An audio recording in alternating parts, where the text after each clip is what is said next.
Welcome to ESPN College Football, presented by McDonald's. They're calling it the game of the year in the SWAC. Talented teams at the FCS level squaring off with a likely trip to the SWAC championship game on the line. A mere look at the standings tells you all you need to know about what's at stake. A win for Grambling would mean yet another trip to Birmingham for the SWAC championship game. Texas Southern trying to do something it hasn't done since 1968. A win and Johnny Cole's group would control its own destiny. And a good evening and welcome. Mike Morgan alongside former NFL linebacker Eddie Robinson, coming to you live from Houston, Texas. We've got two sets of Tigers for you tonight. But Eddie, we're going to start with the hometown team, Texas Southern, because they've got a chance to do something they haven't done in 42 years. Yeah, you're absolutely right. Down here in Houston, they have a championship train moving along, and they're only 3 victories away to winning their first outright SWAC title. Now, they have the high-octane, big-play offense, but it's been running on diesel fuel this year, averaging 184 rushing yards per game. Combine that with the second-ranked defense in FCS, they have a good chance to move along to their quest for a SWAC title. Meanwhile, for the Grambling Tigers, look, they've got a lot of talented teams at a number of positions, but maybe the most talented player in the SWAC this year is the senior tailback, Frank Warren. Yeah, what can you say about Frank Warren? He's been starting since a freshman. He gets better every year. He puts up big numbers, and he passed one of the greats in the SWAC, Walter Payton, and he's 4th all-time in the conference and has a chance to retire being the all-time leading rusher in the SWAC conference. If he can get things moving today, the Grambling State Tigers have a good chance to put another SWAC title on their mantle. And the Tigers of Texas Southern are on the field. It's a SWAC showdown. It's coming up straight ahead.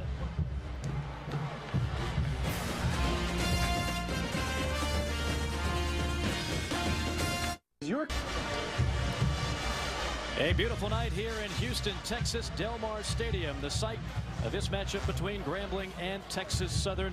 A pair of Tigers both trying to make it to the promised land. That is the SWAC championship game in Birmingham. Here's the scenarios. For Grambling, it's pretty simple. Win tonight, and you can take off all the rest of that list there. Texas Southern, a little more complicated. They've got to win tonight and again next week against Arkansas Pine Bluff, a game which they would certainly be favored against.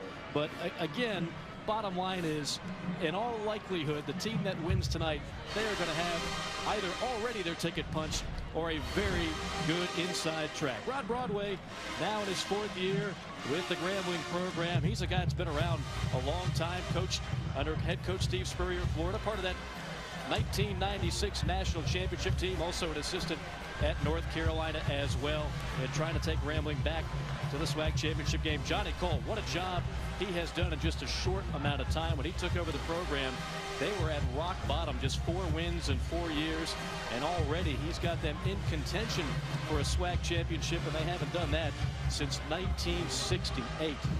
Yeah, and Johnny Cole is very familiar with this program. Of course, he played here in the mid-'80s as a quarterback, so he has a vested interest to see this Texas Southern program go in the right direction. A good crowd on hand. Texas Southern obviously will have the crowd on its side, although many of the Grambling Tiger fans have made the trip to Houston as well. Robert Hirsch is the kickoff man for Texas Southern. Kevin Batiste back deep to receive. And it's a wobbler, going to go to one of the up men eventually, and finally falling down on it at about the 28-yard line. That is one of the up men. That is Edward Martinez, a fullback. So interesting strategy early on will give Grambling good field position.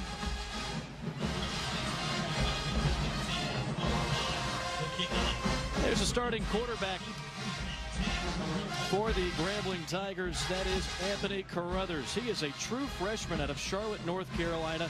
Independence High School, one of the more renowned high school programs.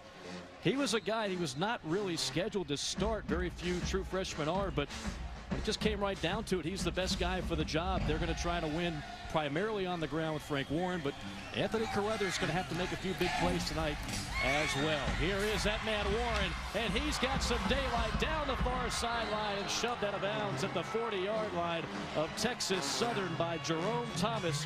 Frank Warren already off to a good start. Frank Warren is making it look easy. A little indecision by the Texas Southern defense, but if in doubt, go to number 23 because he's going to be the guy toting the ball tonight for the Grambling State Tigers.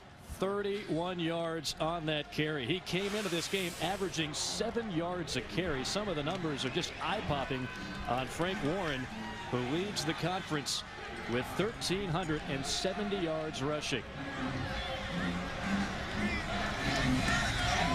On first down, play action. Carruthers looking, fires, completes, and that'll be another first down. That's the fullback O'Shea Hamilton, the sophomore out of Mesquite, Texas. So 2 good plays already for Grambling as we get you set with the starting lineup. We talked about Frank Warren. Kiari Thompson, number 15. He's a guy to keep an eye on for as well in the passing game and return game. He is electric when he is out there with the football. Offensive line, a veteran group. A lot of meat on that left side. Peoples and Lampton. You'll see Warren running behind them early and often. And this is a big athletic offensive line. They do a lot of job of pulling the guards around the edges. So you see those guys get mobile and make blocks on the edges of the defense. From the 25 on first down, back to the ground game. And not much doing there for Frank Warren, about a yard. Starting defense for Texas Southern. They've got one of the better young guys out there in number 7, Marquise Jackson. He's only a sophomore, but he is among the league's leader in several categories. Linebacking core, very solid. DeJuan Fulgham, a guy to keep an eye out for, number 44. And the secondary, I don't know if there's a better one in this league or at the FCS level. A bunch of veterans that can just fly all around the football. On second down, back to the ground, and almost breaking a tackle was Frank Warren. A great wrap-up job by Jerome Thomas. And Eddie, what did the defensive coordinator Kevin Ramsey talk to us about in the week? They are all about textbook tackling. Yeah, you have to tackle if you're going to play for this Texas Southern defense. They do a great job of not only getting to the football, but they don't miss a lot of tackles. And that's the signature of a good defense. That's what you hang your hat on if you're going to play good defense at any level of football. First third down of the game for Grambling. Out of the gun, Carruthers. Surveys, fires over the middle, and knocked away at the last moment. Derrickis Purdy, and that might have saved a touchdown. The play action, now you're doing a post route, and Purdy, number 20, comes and undercuts that football. He had both hands on it, had a very good chance to intercept that football. He already has 3 interceptions on the year. Zoltan Riazzo is the kicker. Now his long this season is from 39, and right here we're looking at about a 38-yarder, so this will test his range. Kick is on the way, plenty of distance, and it is good. Zoltan Riazzo, the junior, out of the state of California, his 9th field goal of the year, 2nd longest, and the Grambling Tigers strike first. 3-0 our score here from Houston. Could switching to Geico really save you 15% or more on car insurance? Does a former drill sergeant make a terrible therapist? And that's why yellow makes me sad, I think. That's interesting. You know what makes me sad? You do! Maybe we should chug on over to Mamby-Pamby land where maybe we can find some self-confidence for you, you jackwagon! Tissue? Cry, baby. Geico. 15 minutes could save you 15% or more. Closed captioning for selected programming is brought to you by Shape-Ups. I came across the Shape-Ups. I start feeling a lot better, and I think some crazy things all of a sudden. Hey. Maybe a comeback or 2. With just 2 races to go, there's a new sheriff in the chase, boys. Denny Hamlin took the points lead from the champ and has the cup in his sights. Grambling striking first on a 6-play drive, covering 50 yards, 3-0 our score. Eddie, as we take a look at the keys to the game, what stands out to you for these squads? Well, for Grambling State, Carruthers has to make big plays, not just passing the football, but also in the running game.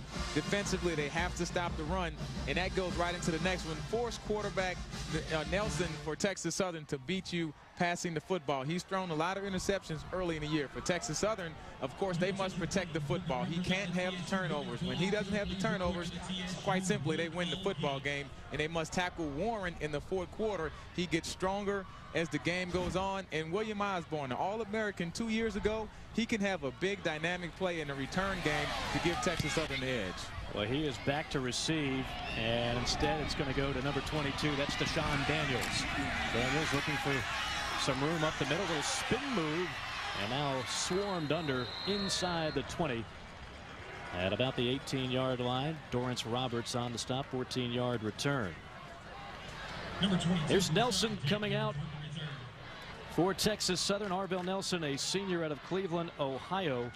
He's really had the turnover bug parts of the year. He's cut down recently, but 12 interceptions coming into this ball game. That leads the SWAC, and much like the game plan for Grambling, he cannot throw it carelessly tonight. Turnover is going to be so big in this ball game.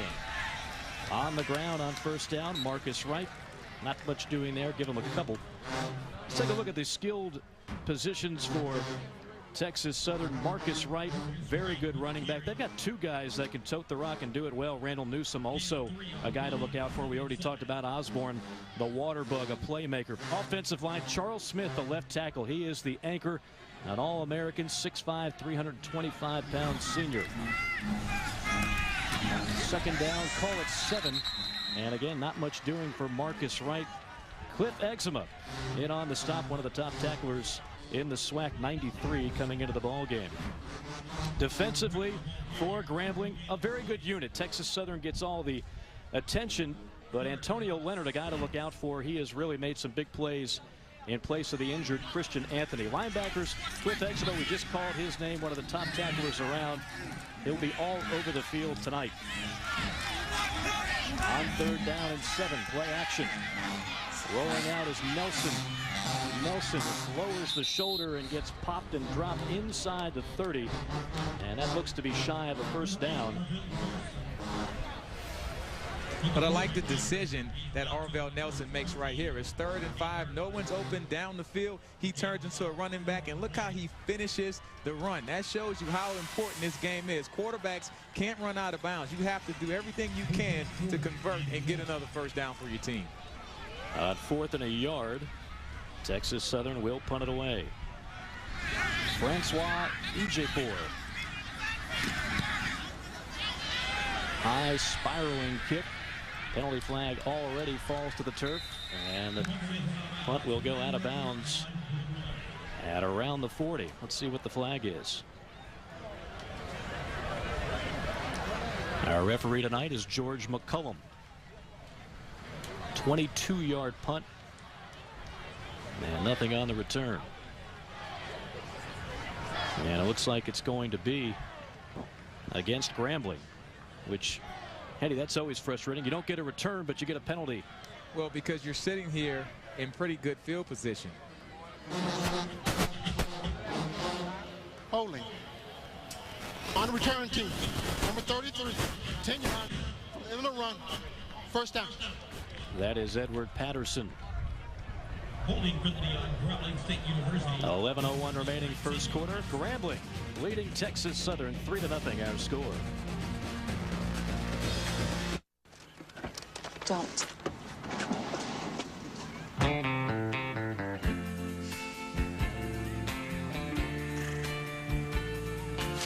McRib is back at McDonald's. Tangy, sweet hickory barbecue sauce made with 100% tender, juicy, boneless pork, topped with pickles and onions on our classic McRib bun. Did we mention the barbecue sauce? The simple joy of saucy goodness.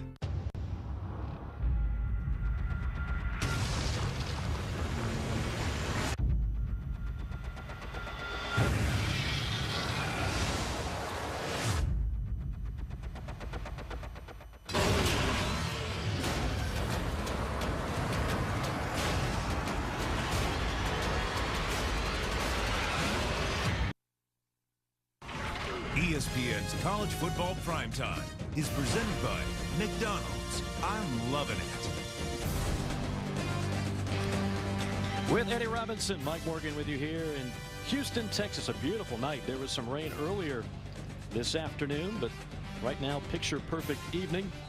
We're not too far from downtown Houston.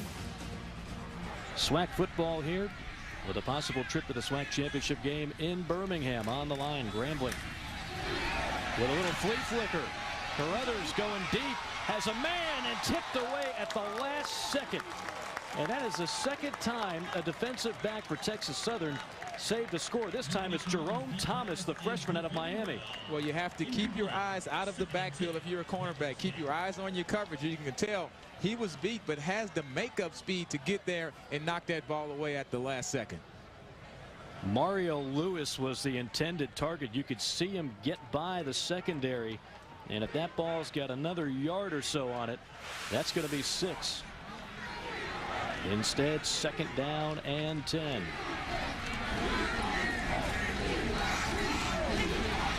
We saw a lot of Frank Warren on the first drive. And no pitch, and then a fumble quickly recovered by Grambling. When Carruthers, it looked like he wanted to pitch to Warren, but didn't see the opportunity, kept it himself, and he paid for it. Well, this Texas Southern defense, every play looks like a blitz. Look how aggressive they are. You see 8 and 9 people in the picture, and they like to play on your side of the football field. So the young freshman, Anthony Carruthers, he has to make a quick decision at the quarterback position. Either you pitch it or you run it. He was indecisive, and he paid for it. Heads-up play by the tight end, Larry Donald, to recover that fumble. But Grambling in a bit of a mess, 3rd down and 15. Texas Southern loves to blitz. They only send 4 here, though. Carruthers fires, complete. Near the 1st down marker, going to be about a half a yard shy, depending on the spot. Mario Lewis, the senior out of New Orleans, on the catch. Give him about 14 3/4, maybe 15, we'll see. They're going to say it is short by about a foot, and Rod Broadway does not take long to make his decision. He's going to send the punting unit onto the field. Yeah, Broadway is a very, cautious coach. He's going to play it by the vest and do the things in the coaching handbook. But with this Texas Southern offense, you don't want to give them a half field if you don't get the 1st down at this point in the ball game. Fabian Carter is the punter, a lefty. Not a great one. Osborne does not call for the fair catch, and he is buried. How he held on to that one, I don't know. 37-yard punt and a loss on the return. Gabriel Fleming just pounded him into the turf. Hey, great timing. I mean, as soon as he catches it, you're right there for the hit, and Osborne very fortunate to hold on to the football, trying to make a big play in the return game. That was one of our keys. Osborne, a guy that was injured all of last year. He came back this year for his senior season. But 2 years ago, this guy was an All-American kick returner, so he has big playability in the return game. From the 11-yard line, Arvell Nelson leads the troops. 1st down carry. Give him a couple. That's Marcus Wright getting it up the middle. Wright is a guy, we talked so much about Frank Warren. Marcus Wright coming in, one of the top rushers in the SWAC as well. 784 yards coming in. Well, we talked about it in the open. You have the hobo offense with Johnny Coe, and his whole thing was high-octane, big play offense. Well, this year, it's the running game that's really getting them over the top. Because they have such a good defense, you just want to control the clock and make big plays in the running game. A little swing pass to the right. And that's Deshaun Daniels, knocked out of bounds after a modest gain. Well, if you follow Texas Southern football, you know they've got some catchy nicknames for their units, both offensively and defensively.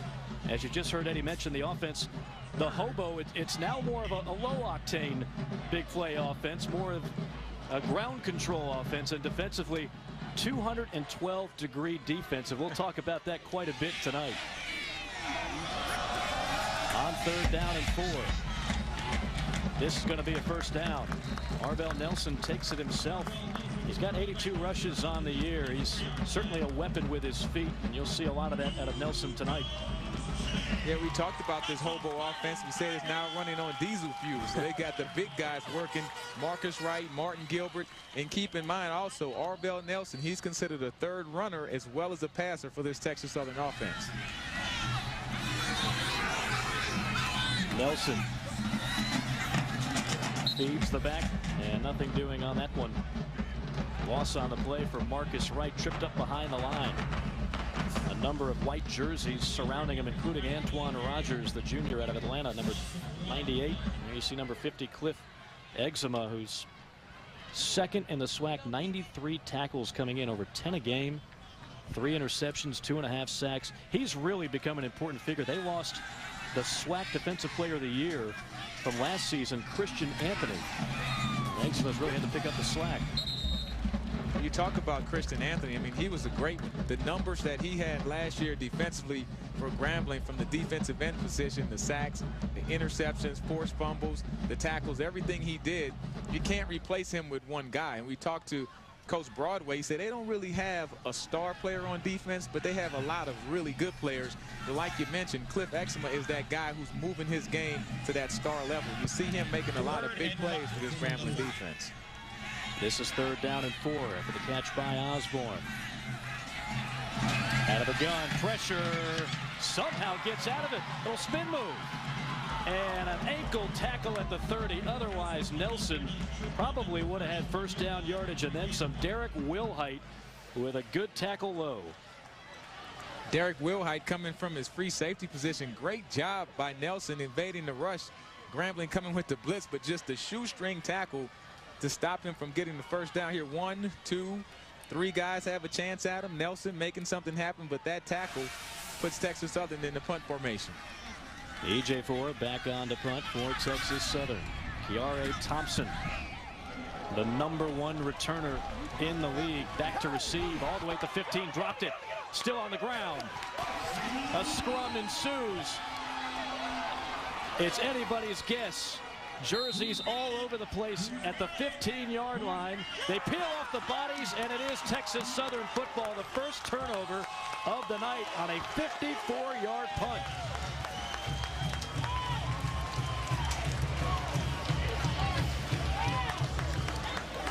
Thompson from Grambling just took his eyes off of the football. You have to look the ball all the way in. In Texas Southern, a couple of guys having a chance to get that recovery. Just a huge play. Once again, he's looking up in the air, but when you take your eyes off that football, that's when you have that simple mistake. Now, Grambling, in this situation, they have to come on defensively and try to hold Texas Southern to 3 points, but a big break for Texas Southern and Johnny Cole early in this football game. You just saw William Parker. He recovered it. Jabbar Perkins knocked it loose for Texas Southern on 1st down. All kinds of time for Nelson. Now he's going to tuck it and run. Has an alley right side, and he is swarmed under near the 5-yard line. A nice play by Arvell Nelson. Cliff Exuma brings him down. Yeah, Arvell Nelson, he's making plays happen in the football game using his feet, and I like the way he has the ball protection. You have to turn into a running back when you decide to run, so he's making good, aggressive decisions and helping move this Texas Southern offense down the field. 1st down and goal. Texas Southern going no huddle here. Handoff, right side, and touchdown. A late signal, but the first score of the game, and it's number 23, Marcus Wright, his 7th touchdown of the year. Coming downhill, nothing fancy about this play. This is just put a hat on a hat. My big guys are going to block your big guys. And number 23, Marcus Wright, is able to plummet in for the early score and to give Texas Southern the lead in this football game.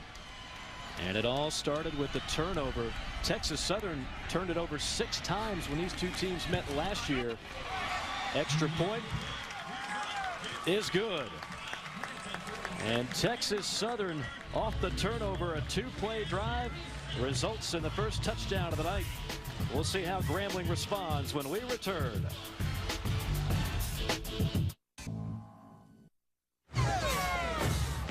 .540 remaining in the first quarter. Texas Southern on top of Grambling 7-3. Alongside Eddie Robinson, Mike Morgan with you. A SWAC showdown here in Houston, Texas. And we talked about it early. Let's revisit the scenarios for these teams. For Grambling, a win tonight, and they are already in the championship game. Texas Southern, they can win tonight, and they'll still need a win against Arkansas Pine Bluff next week. If they do that, they will be there a chance to win its first SWAC championship since 1968.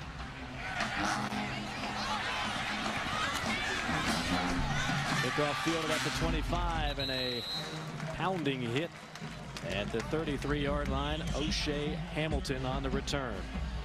Want to remind everybody, Saturday afternoon, ABC and ESPN deliver a huge game in the Big Ten as Penn State. If I say right after that ball game when they put him down, hey, great win. Thanks for the celebration. Let's get ready for Ohio State. He's not one to dwell on anything or to really live too much in accolades, which obviously he's got plenty of. He joined a pretty distinguished group with that win as Grambling going to the ground on first down. Strung out nicely by the Texas Southern defense. It's the first carry of the night for number 24. That is Riddell Pippin. Frank Warren's going to get the bulk load of the carries. By the way, let's clarify a couple of things early on. Okay. You're Eddie Robinson, no relation to the legendary Eddie Robinson, the coach at Grambling. Former linebacker. We'll get into Eddie's resume here in just a moment, but I want to make that clarification first. And if you're wondering why we're not saying the mascots too much, because they're both the Tigers, so we don't want to confuse you at home. Two sets of Tigers here. Pass play on second and long, and he's got a man at the 35. Nothing but daylight for Kiare Thompson. Touchdown, Grambling. 64 yards through the air, Carruthers to the junior out of Sacramento, California. And the difference, check out number 7, Marquise Jackson. He has the pressure. He almost gets there, but he's able to get the big play off Anthony Carruthers to the Kiare Thompson for the go-ahead score. And Kiare Thompson is definitely the big play guy for Grambling State. They have to get him the football, and they do in a big way on this drive. Well, you know, it's interesting about Grambling. They have the fewest pass attempts in the SWAC, but they've got the best yards per pass attempt, and that's the reason why. Thompson averaging over 21 yards a reception. Extra point by Riazzo is up and through, and Grambling, just like that, takes the lead back. So two very good defenses getting beat by some pretty big plays here early on in this game. Well, we mentioned Eddie Robinson just a moment ago. Penn State's Joe Paterno just reached 400. How about 408 career wins for Eddie Robinson? Second most all-time in any division. And you want to talk about a guy that was here for a legendary career. How about spanning 11 presidents from Franklin Roosevelt to Bill Clinton? Passed away in April of 2007. And boy, I don't know if there's a resume in all of football that gets better than that one. Well, Coach Robinson, of course, playing in the SWAC conference, I was able to know this guy. Just a class act from top to bottom. One thing I like, he would always say, I've had the same job and the same wife for over 50 years. But you talk about him and Joe Paterno, it's hard-pressed to see how coaches can stay at one program for that long now. I mean, the alumni, they just won't let it happen. You have one losing season and they want to make a change. And a final point of clarification, that's not your father. Not related. No relation whatsoever. But I've been getting that my entire life. I'm sure you have. I'm from New Orleans, and I played in the conference at Alabama State, so everyone always seems to think I'm related to Coach Robinson. It's really an honor. I know his son and his grandkids that live in the Atlanta area, and they do a great job. I mean, there's the Eddie Robinson Museum that they have in Grambling now, and I mean, this guy has just done so much, not just for Grambling, but also the entire SWAC conference. 17-yard return for Osborne, giving Texas Southern pretty good field position from the 22. And back comes Arvell Nelson and company. Well, last year was a shootout of sorts. The defenses for both squads improved. We haven't seen it thus far. A lot of big plays already in this game. That's William Osborne. He is a special teams ace, but you got to pay attention to him in the passing game as well. It's his 20th grab of the year. A 5'8" water bug out of Marshall, Texas. Got a couple of touchdowns already in the passing game. And if you're Texas Southern, you can't panic because your defense gave up a big score. I mean, they have a really good defense. They'll settle down and make some plays. You have to still keep running your same consistent offense. Big time hit there by number 54, Jacardi Carter. You can hear that one up here. You like to hear those pads popping by the linebackers. I get excited off of those type of plays, and keep in mind, and let's hear it. Goodness. Just a good form tackle right up the middle by the Grambling State Tigers. Carter's just a redshirt freshman out of Lafayette, Louisiana. Now 3rd down and 6. Grambling rushing 4. all day for Nelson. Completes the pass at the 30. And muscling ahead to the 36-yard line for a first down is Joseph Anderson.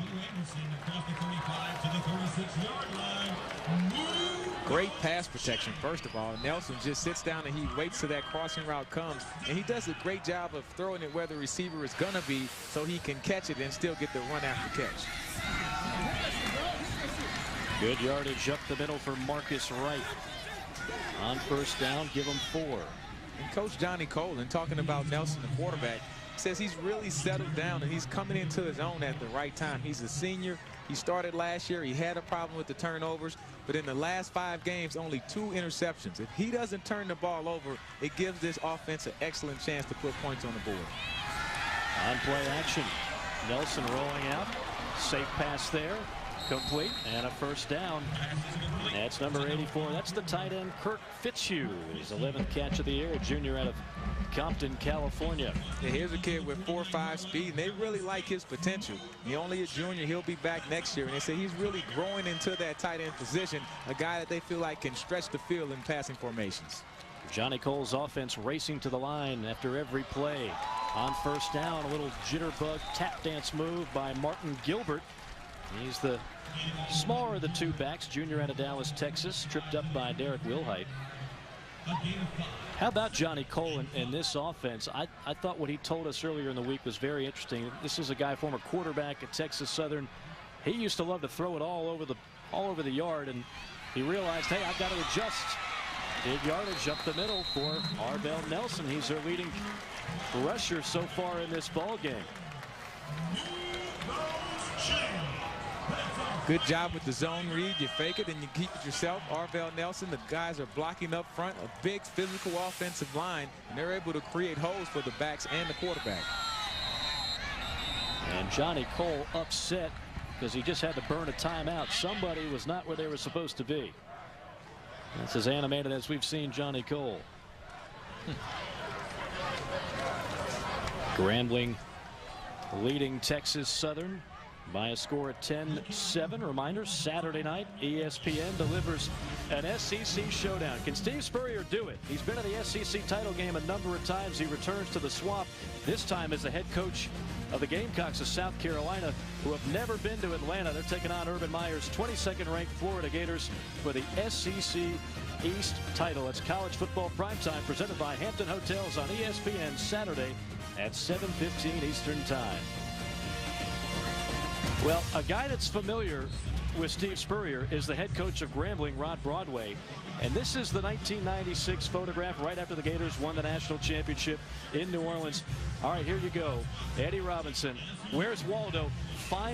Oh, look at that. I've been working on this.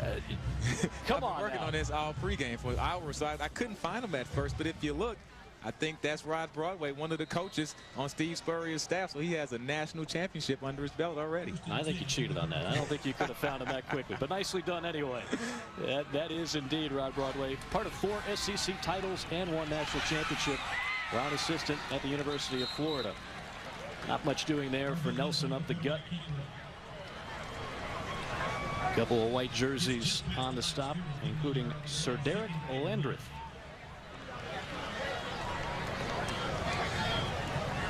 Eighth play of this drive coming up for Texas Southern. So far, the scoring has been fast and furious. This is the longest drive of the game.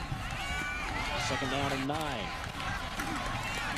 And some good yardage up along the right side by Martin Gilbert.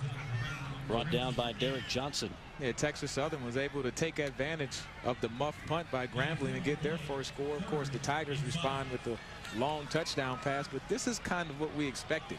You know, both teams like to run the football, so we expected the drives would kind of be sustained in 10 or 12 play drives, and now we have a 3rd down conversion attempt by Texas Southern. 3rd down and 4. Nelson is 5 of 5 in this game. Man in motion, that's Osborne. Throwing right and juggled and finally hitting the ground. That ball was almost caught and almost intercepted. Joseph Anderson probably should have held on to that football. It was not a poorly thrown ball at all. It'll set up 4th down. You have to make that catch on 3rd down. Joseph Anderson, the leading receiver on this football team, right in the breadbasket. You have to look it all the way in and realize I'm already across the 1st down marker. You don't have to make a football play. Just catch it, secure the football, and it would be a 1st down. First incompletion of the night. And on 4th down and 4, Johnny Cole's gang is going to go for it. It's going to be Nelson. He's got some room up the middle. Nelson still on his feet, galloping toward the 10-yard line, and finally Gang tackled at the 11.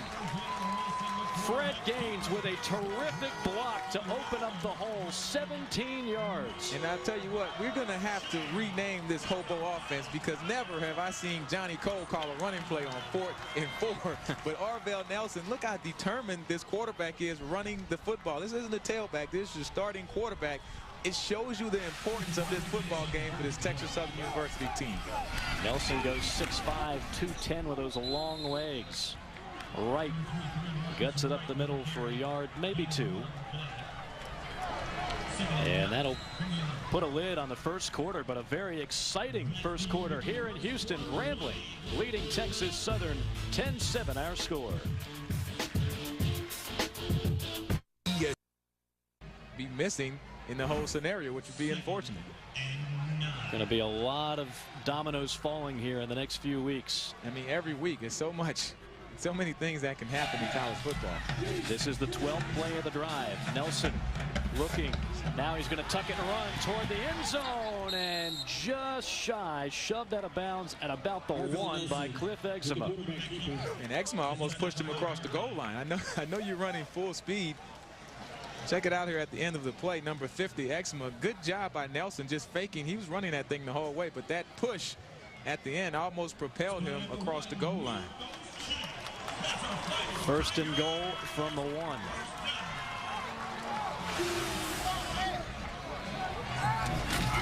Nelson up, over, and in. Touchdown, Texas Southern. The 6'5" Arvell Nelson showing a little hang time on that one, and the Texas Southern Tigers retake the lead. Nelson is just playing lights out tonight. He's really taking control of this Texas Southern offense, not just by throwing the football, but his energy in the running game, and he's making all of the right decisions so far in this ball game. Robert Hirsch on for the extra point. A 13-play drive for Texas Southern, covering 78 yards. And Hirsch tacks on the extra point to make it 14-10. Well, with his victory last weekend, Denny Hamlin grabbed the points lead from Jimmy Johnson now with just 2 races left in the tightest championship battle in Chase history. Hamlin has the 4-time defending champion on the ropes. The chase for the NASCAR Sprint Cup continues with the Cobalt Tools 500 at Phoenix on ESPN Sunday at 3 o'clock Eastern Time. Mike Morgan, Eddie Robinson with you at Del Mar Stadium in Houston, Texas. Texas Southern leading Grambling 14-10. They are excited about football again here at Texas Southern. This was a program that was very successful back in the 50s and the 60s, and then really hit a low point 3, 4, 5 years ago. Johnny Cole takes over. Johnny Cole, the former quarterback at his alma mater here, Texas Southern. And boy, Eddie, what a job he has done in a short amount of time. I think the first thing you have to look at is the talent level. He has some football players out there that he can coach. He's done a great job of recruiting, beating the bushes, getting transfers from the Division I level. We're all coming down here to play, and they're doing a great job. Another squibber. Fielded at the 20. 24, Rondell Pippin. And out of bounds past the 40-yard line.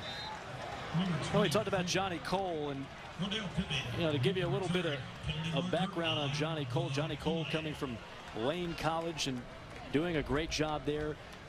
Nobody thought that he could do what he has done in this short amount of time. Number 9, the 4-8 record. Keep in mind now, they won 4 games in 4 years, including 2 winless seasons before he arrived. 6-5 last year. Again, nobody saw that coming. And now the unthinkable, a chance at making it to the SWAC championship game. He's got 2 more wins to pick up. this game here tonight against Grambling and then next week. And if he can do it, boy, this Texas Southern program will be on cloud 9. Absolutely. I mean, this is new ground for this Texas Southern program to have a chance to control your own destiny, to win the next 2 football games, and you're in the championship game. What more can you ask for? A holding penalty backing Grambling up at the 20. On first down, Carruthers lobbing it over the middle and intercepted. Intercepted. It was intended for Mario Lewis. That ball just kind of hung up there and finally picked off by Zach Gallo, one of the safeties on this team, a junior out of Port Arthur, Texas. Yeah, you just put too much air under the football, and Zach Gallo, he was the guy that was beaten on the deep pass earlier. He comes back, he redeems himself, he makes a great play on the underthrown football by Carruthers. I have a penalty flag. This might be a celebration penalty on Texas Southern. Intercept on the play. After the play was dead.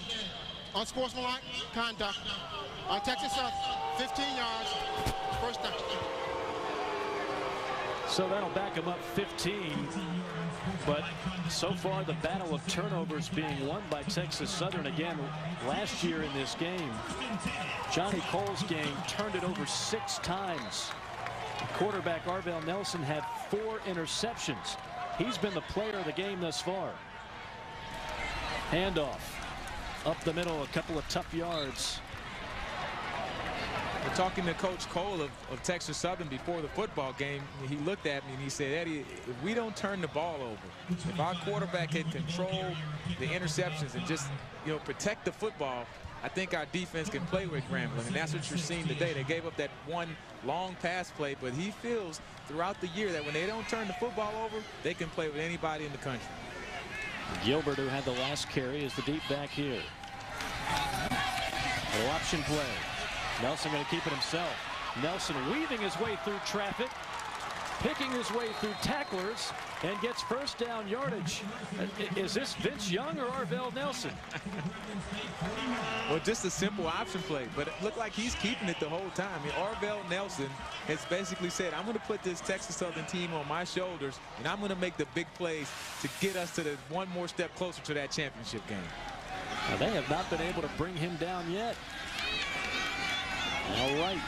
Spins and gets popped and dropped at midfield. Guess who? Cliff Eczema. Who else? Tackling machine number 50. He's out of North Miami Beach. Heavy dose of the running game by this Texas Southern offense. I mean, they're averaging 187 yards per game rushing the football. Have scored 17 touchdowns rushing. Have another one today. So they really hang their hat on running the football and playing good, solid defense, and you can see that early on in the ball game. On second and long. Nelson intercepted at the 35 and down to the 41-yard line. Another turnover in this game. This time Grambling's Derek Wilhite picks it off. Maybe going to the well once too often. This Grambling defense awfully good, Eddie. Well, Nelson, he just threw it behind the receiver. I mean, Osborne was open, but he threw it behind him. If he leads him to the sideline, that should be a catch. That's a mistake on Nelson. We give Grambling credit for taking advantage of it and making the interception. Nelson threw a wounded duck on that one. And that's what Johnny Cole, a former quarterback, he's telling him right now, hey, just make the easy play. He's open. Don't do anything extra. Just execute the offense. A big break for Grambling. Trailing 14-10, and the ball's on the ground. And it looks like Texas Southern has recovered. They do. Back-to-back turnovers. A game of hot potato here in Houston. Marquise Jackson on the recovery.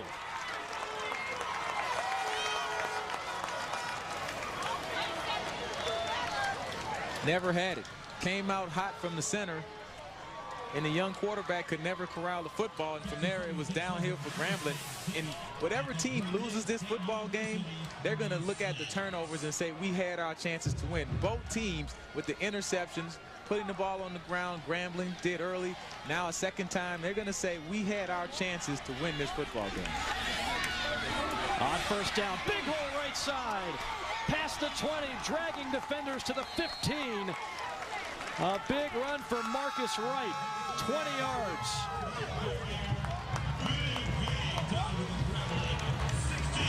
That's been a familiar sight for Texas Southern. You see you get the double team, the big block up the middle, and Marcus Wright is off to the races right in the heart of that Grambling State defense.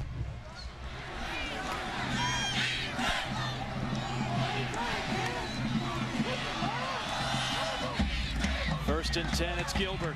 Breaks a tackle and staggers forward past the 10. A penalty flag on the play. This one looks like it'll be coming back.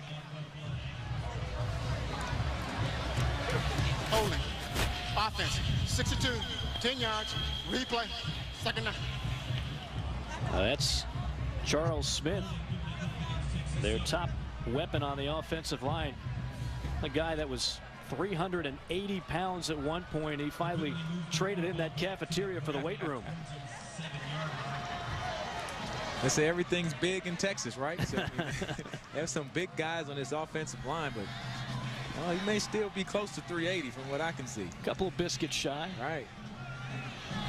Those guys have been playing extremely well this entire football season, blocking for these two talented runners.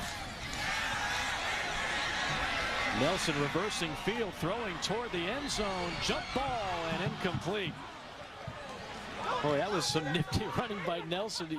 He did the play action to the right, then reversed his field to the left, and then chucked it up there, a jump ball.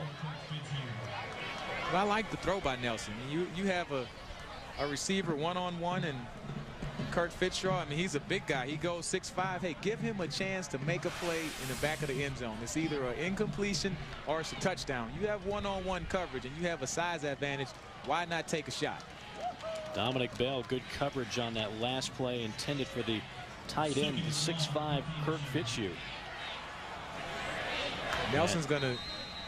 And a penalty flag. I think they might have had too many men on the field trying to get illegal cute there. On the offense. 5 yards, replay, second down. They were trying to bring 13 Rico Smalls, one of the backup quarterbacks who doubles up as a wide receiver, in on that play, and too much confusion. That'll back him up. Keep in mind, after the big run by Marcus Wright, I mean, Texas Southern, and they were all the way down to the 17-yard line with a 1st and 10. So now they're backing up, going in the opposite direction, and are not even in field goal range at this point. So 2nd and 25. And here is the backup quarterback, the aforementioned Rico Smalls, but he is buried behind the line. It's going to be 3rd down, a cheap cab ride now. Another loss on the play. Jamarcus Savage sniffed that one out early and buried him for a loss. Time to get Nelson back in the game. Texas Southern 2 for 5 on 3rd down. Going with an empty backfield, 5 wide receivers. 3rd and 25. Nelson, if he can make this happen, I'm going to fall off my chair. He does get some positive yardage, but brought down to the 20 by Jacardi Carter. So decision time now. 38-yard field goal is what you'd be looking at. A good job by Nelson. You don't want to force a ball. You just threw an interception earlier. You got lucky. You were fortunate because you had a fumble by the other team to get it back. Give your kicker a chance to put 3 more points on the board. Hirsch. Kick is on the way. And good. Just inside the left upright. Not necessarily pretty, but effective. And Texas Southern swells the lead to 7.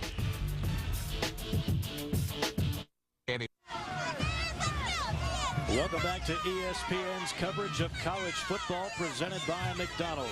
Mike Morgan alongside Eddie Robinson with you in Houston, Texas, where the story thus far tonight, Eddie, it's been turnovers. Yeah, pretty wild game here early on. Grambling State with the muff punt.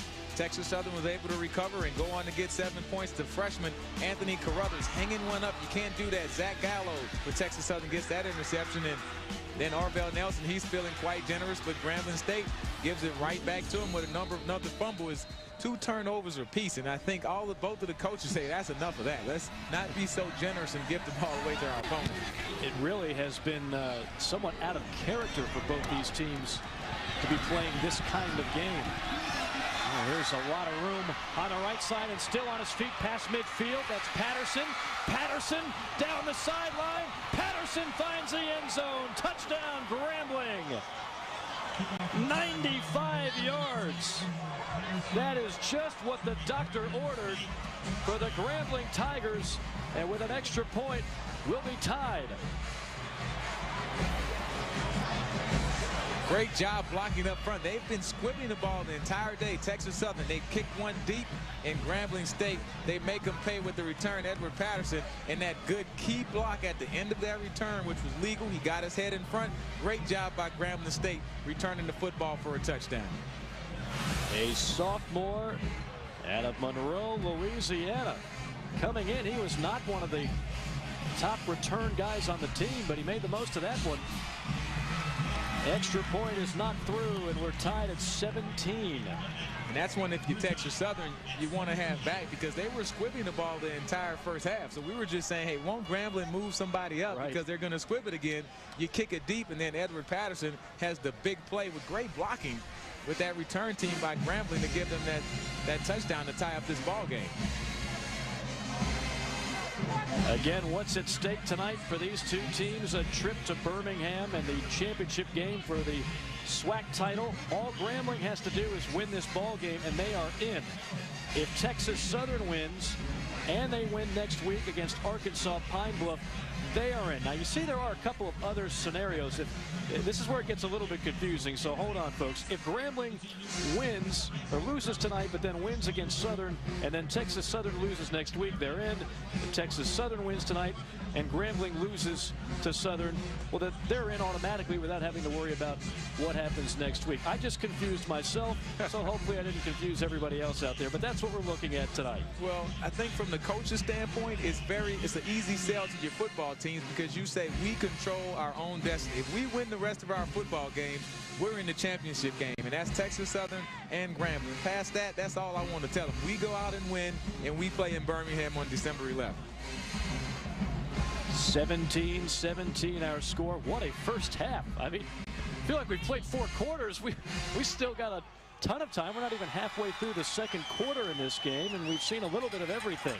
Well, the way these teams play defense, I'm expecting a 13-10 ball game, right. Maybe. You're talking about the second-ranked defense coming into this game. Texas Southern and Grambling State plays great defense also. Both coaches like to run the football, so you're expecting just to, rock them, sock them, knock each other down, score 13-10, game over. But we're 17-17 with quite some time to go in the second quarter. And let us clarify that for a moment. When you say Texas Southern coming in second in defense, we're talking second in the nation in all of FCS. These two teams, number 1 and number 2 in the SWAC. Defensively, Texas Southern, number 2 in the country. They have been unbelievable. You look at some of their numbers. Not only are they second in the country, but they've got all kinds of guys with sacks and interceptions. It's really been remarkable. And Grambling has been salty as well throughout the season, and yet we've already got 34 points on the board, and we got a long way to go, folks. So stick around. This one's going to be exciting. I think both coaches are scratching their head right now. I mean, this is definitely not the game plan that they had drawn up for tonight. But, hey, you have to adapt. You have to coach on the run, make your adjustments at the half, and just get out of this one with a victory if you can.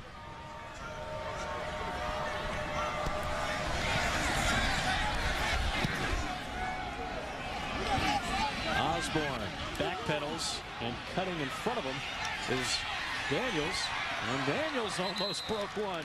Well, if he would have gotten through that alley, he might have taken it the distance.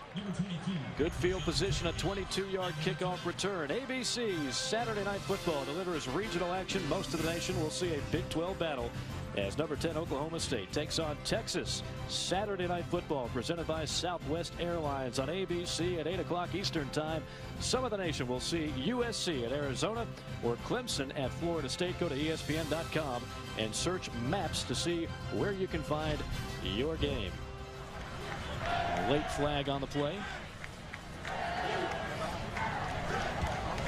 And we got offsetting personal fouls. Something tells me, Eddie, with the intensity of this game and what's on the line, that's not the last time we're going to see the signal for a personal foul.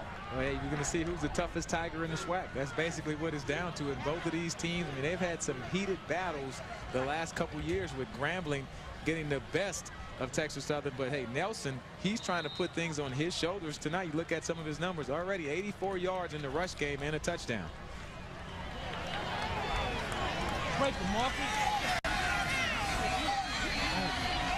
Nelson barking out the signals. Looks like an audible here. Play clock down to 5. And banging his way to the 30-yard line on the carry. That's Marcus Wright. Once again, number 50 for Grambling. Cliff Exuma right in the middle of that battle, has a nose for the football. Came into this game with 93 tackles, 8 tackles for loss. And he's been the guy that has been stepping up to make the big plays defensively for this Grambling State defense.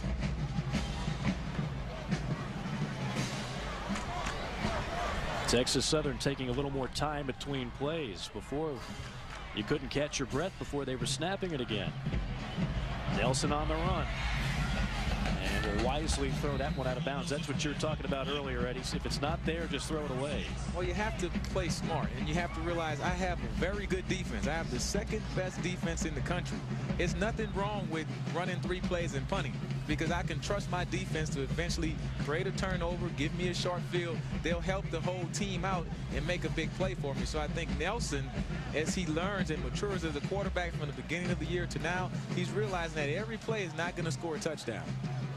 Something to keep an eye on this quarter, and particularly right now. First the 3rd down and 6. Nelson intercepted at the 35. Down the sideline, up the middle, and into the end zone. That is Derek Wilhite. Second time he's picked one off, and this time for 6. The turnover fest continues here in Houston. And that's what we talked about with Nelson. Now, I don't know if this is a miscommunication with Will Osborne, but this is just too easy of a play for this Grambling State defense. A pick 6, the most exciting play in football, an interception for a touchdown, puts Grambling on top. It's amazing. I was just about to say the Grambling defense might be a little tired because the only play they've had this quarter was a special teams return for a touchdown. They've been on the field the whole quarter, and then they come up with the big turnover. So now it's Grambling back on top. Grambling has 14 points. If this extra point is true, 14 points this quarter, and they haven't run a single offensive play. It's amazing.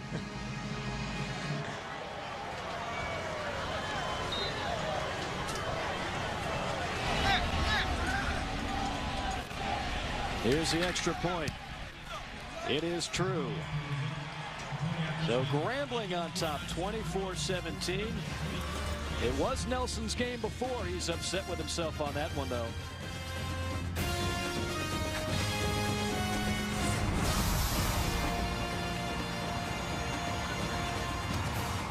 Tomorrow.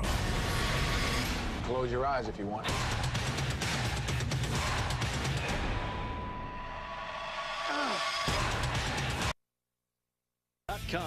Now to start playing. 24-17. Nobody, and I mean nobody, expected this scoring output here in the first half with 8:49 remaining. A ton of turnovers in this game, and yet another unsportsmanlike conduct penalty after the last touchdown. So Grambling's going to kick it off from the 15. Should be good field position for Texas Southern. And when you're in a big football game like this with the emotions, you have to keep control of yourself the whole time because you hurt your team with those personal fouls. Osborne's going to have a chance at this one from the 20. Osborne stops, starts, and then gets pushed out of bounds at the 43, and a late penalty flag and some jawing going on the sideline. Dorrance Roberts on the tackle after a 27-yard kickoff return. Well, goodness, I don't know what else we can expect here, Eddie, in the next 2.5 quarters, but if it's anything like the start of this game, we've got a lot more incredible action here in Houston.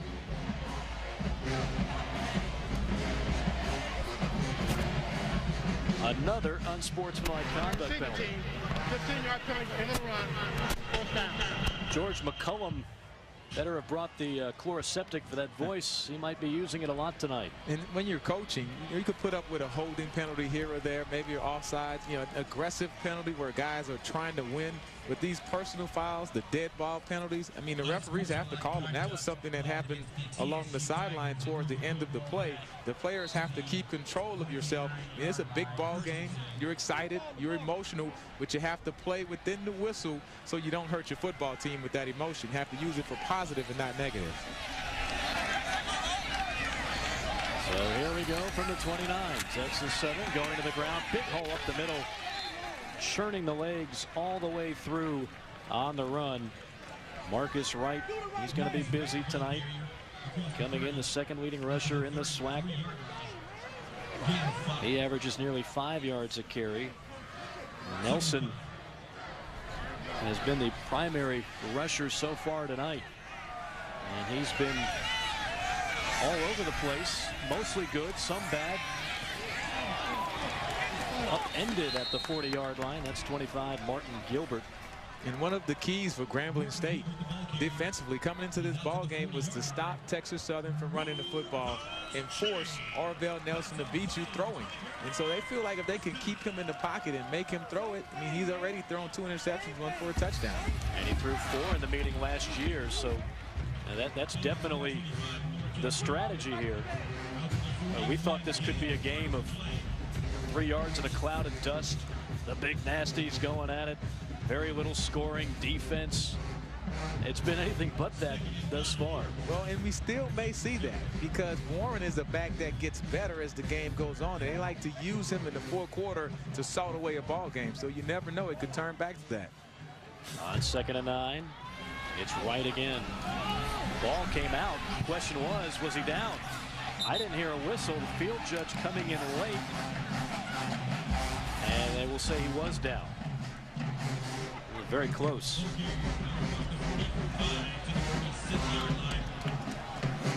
Almost looked like the field judge was caught by surprise on this one. Let's check it out. Give it to him! Give it to him! Give it to him again! Again to the ground, the Tigers on 3rd and 5, and that play is bottled up right away. So Texas Southern will have to send the punting unit out. And I think Coach Cole is going to play this game just a little bit more conservative because you've seen the interceptions by Arvell Nelson. I don't know if they haven't really all been his fault. I mean, the second one, you couldn't tell if the receiver wasn't on the same page, but the bottom line, 2 interceptions, 1 for a touchdown. That's the one thing that can cause Texas Southern to lose this ball game in a hurry, is throwing those interceptions. Yari Thompson back to receive. High kick, it's short. Takes a Texas Southern bounce. That's a pretty wise play by 83 to just catch it and fall down. Van Phillips saving some yards right there. 36-yard punt, no return. Back with more of the exciting action from Houston in a moment.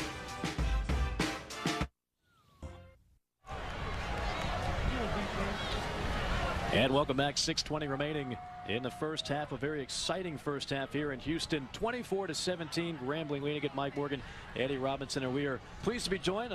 The third member of our broadcasting team, at least for a drive or so, the athletics director for Texas Southern, Charles McClellan. And boy, Charles, what an exciting game thus far, huh? Yeah, 24-17. Really didn't expect that many points with these 2 defenses coming in. I don't think anybody could have expected it. You've seen this Texas Southern defense obviously all season long, and number 2 in the country. Johnny Cole's not used to seeing 24 points on the board. Yeah, very uncharacteristic, but when we turn the ball over, we tend to give up a lot of points. Arvell is going to have to hold on to that football in order for us to remain against a strong Grambling State football team. Well, we've talked about it throughout the broadcast already, Charles. What a special season this has been for your program. That I don't know if many people expected Texas Southern this quickly under Johnny Cole to come this far. First of all, talk about the hiring of Johnny Cole and how you knew he would be able to do such a great job in such a short amount of time. Well, Coach Cole is an alumnus of Texas Southern University, and he's had a winning record everywhere he's been. He coached at Lane College prior to here, turned that program around. He also coached at Alabama State and Tennessee State, won everywhere he's been. So we expected that at Texas Southern. On second down, Carruthers getting out of trouble, weaving his way through traffic, and lassoed down from behind at the 35-yard line. That'll be a first down. As we talk about this program, Charles, obviously there's a lot of excitement in the air about what this team has done. There's also a lot of excitement about the facilities being upgraded. Got a really nice stadium coming up in 2012. Yeah, we're somewhat of a transient program now. We play wherever we can find, but we have a brand new deal with the Houston Dynamo, the professional soccer team here. $85 million project, 22,000 seats, about 32 suites. There's going to be a club area, and that's an excellent deal for Texas Southern University. Now you just got to pack it, right? Well, if we can continue to win, we will pack it. And I think the best thing for us, we're going to pay an upfront payment of 1.5, and all of the revenue will be ours.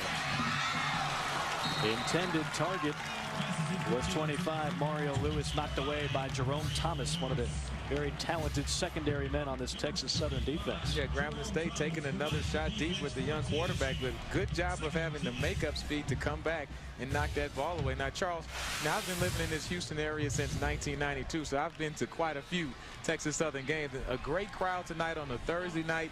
Nonetheless, I mean, you have to be excited about having your own stadium. The Metro Rail is going to take you from campus right to the stadium. That's going to be big once it's finished. Well, we're in the center of Houston. We're in 3rd Ward, Texas. Our crowd is a great crowd. The alumni provides a huge level of support for us. So we need top-ranked facilities.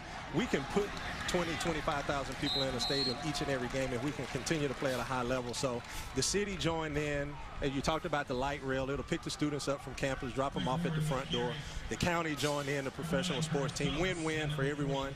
And we're just excited to have this great of a facility coming for our Texas Southern Tigers. And one thing they always say, America loves a winner. So you win like this, you win your next couple games, get to the SWAC championship.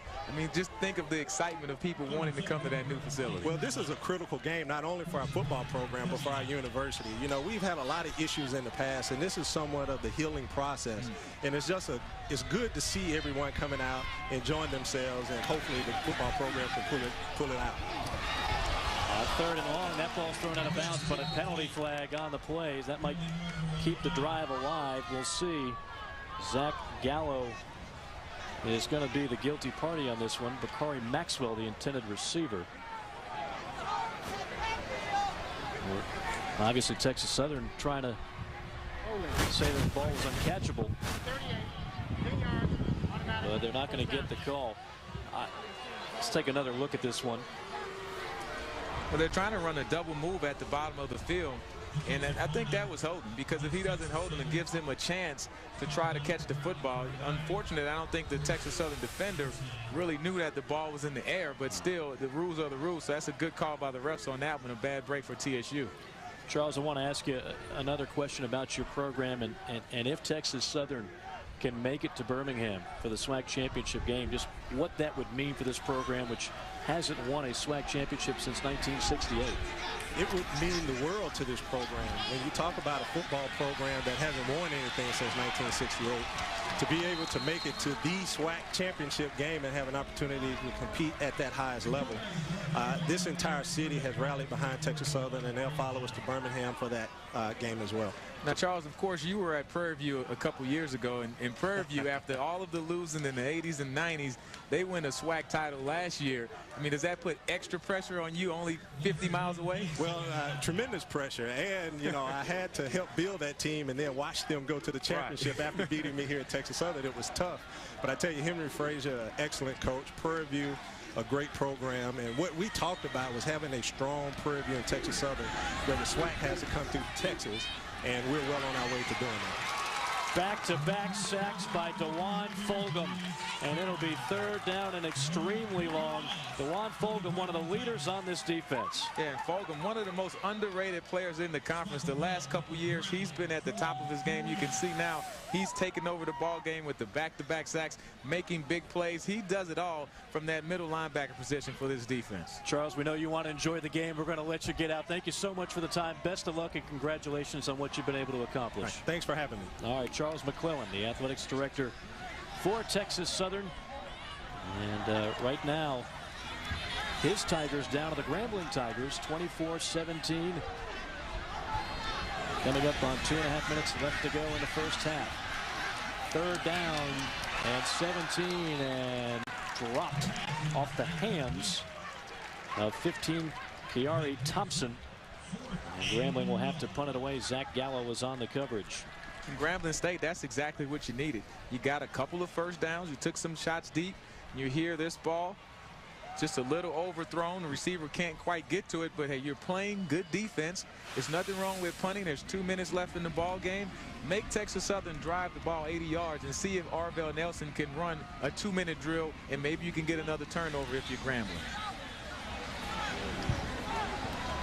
So on 4th and 17, Grambling will punt it away. You always got to look out for William Osborne. But first, a penalty flag.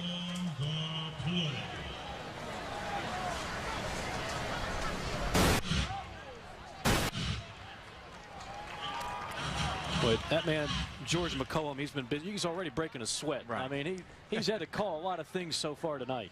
Well, it's a pretty humid night down here in Texas, so we're going to give him a break. But he's working hard. But these guys are playing so hard, you're going to have some penalties when two teams, they realize what's at stake. They both want to win this game and have control of their season to try to get to that SWAC championship game.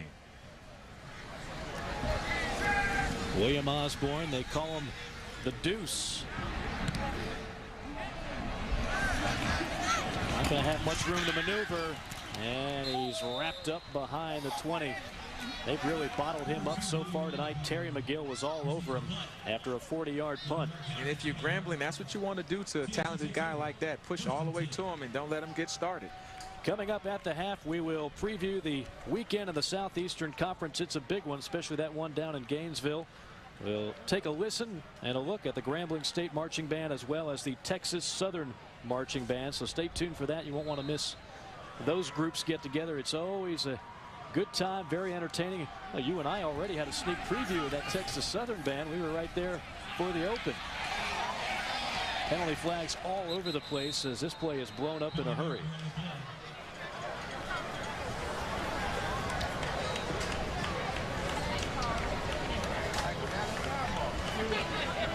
And a holding penalty on Texas Southern. You know, you see Johnny Cole there, and I want to complete a thought that we talked about earlier. And that he talked about the fact that, you know, throughout his coaching career, he's had that wide open passing attack, throw, big plays, the hobo offense. He said, you know, I had to retrain myself. Right. He said, I really thought if we were going to be the best team we could be this year, I had to not scrap it entirely, but certainly alter it to the point where this was more of a running team that would rely on that outstanding defense. And a lot of coaches won't do that, Eddie, but Johnny Cole has done that, and Texas Southern has been the benefactor because of it. Well, and that's the signs of a good coach. I mean, you have to coach to the players you have. So many coaches complain about the players they don't have, but just coach the guys you do have. If they run the football well, hey, that's what you need to do. 1st and 20, and the ball is tipped at the line of scrimmage.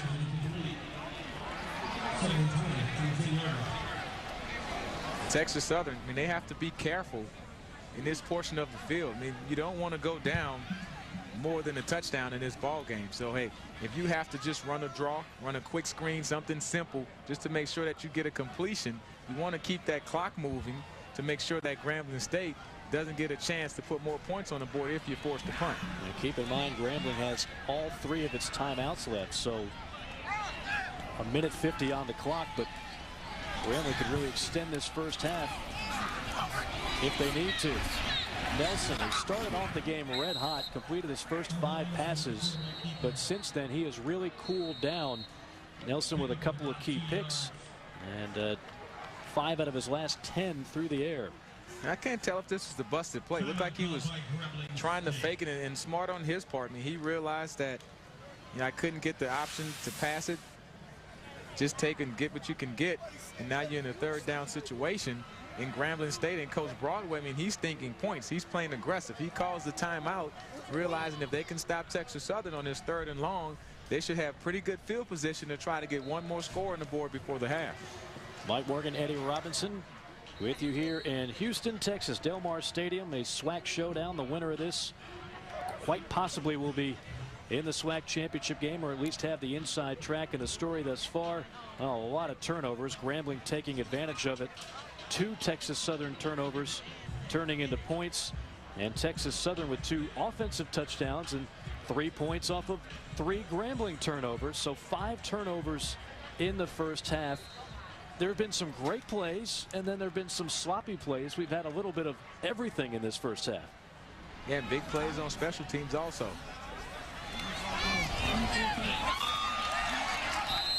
That'll be well short of a first down, and Grambling will use another timeout. So Grambling now with 1 timeout left.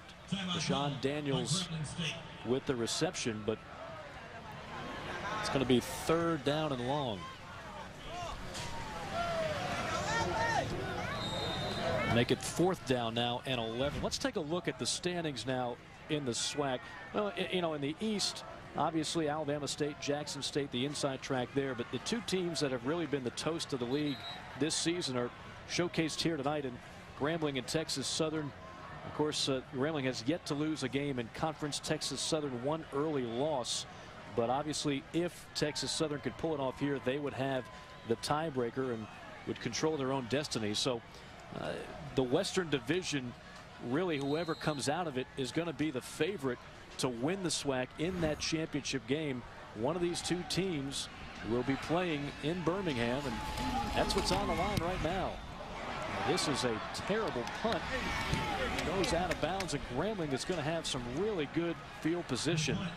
E.J. Ford kicked that one right off the side of the foot.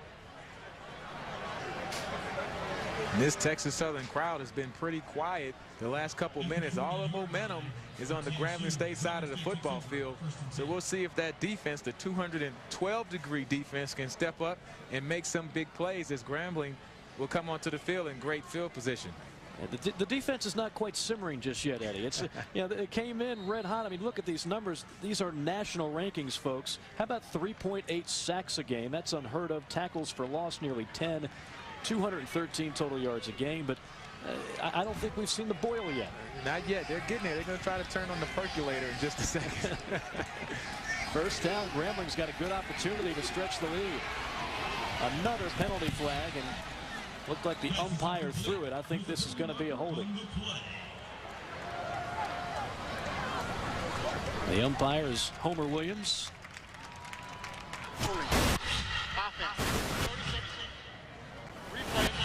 First down. Having a little issue with George McCollum's microphone. We apologize for that, but it is indeed a holding penalty. That'll back him up. Well, Frank Warren, you see, number 23, he needed 53 yards for the Grambling school record. He's got 42 tonight, so he's 9 yards away. I beg your pardon, 11 yards away from becoming the all-time leading rusher in school history. He's got a chance to break some more records. He's got a chance to be the all-time rusher in the history of the SWAC. Pass play complete near the 40, but he stayed in bounds. Probably would like to have that one back. That's Bakari Maxwell. So the clock continues to tick down. You can see the pressure forcing the throw. There's Fulgham. He had 2 sacks on the last drive, and we'll see if this 212-degree defense gets more aggressive. Carruthers running for his life. Another penalty. This one's coming back. And you can't blame Anthony Carruthers. He did everything he could out of that play, but could be another holding penalty here. And now it looks like there are 2 flags, one at the 40 and one at the 24.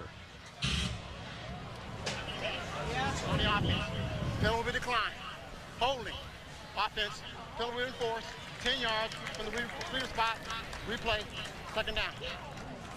They might have gotten the left guard there, Charvo Lampton, on the hold.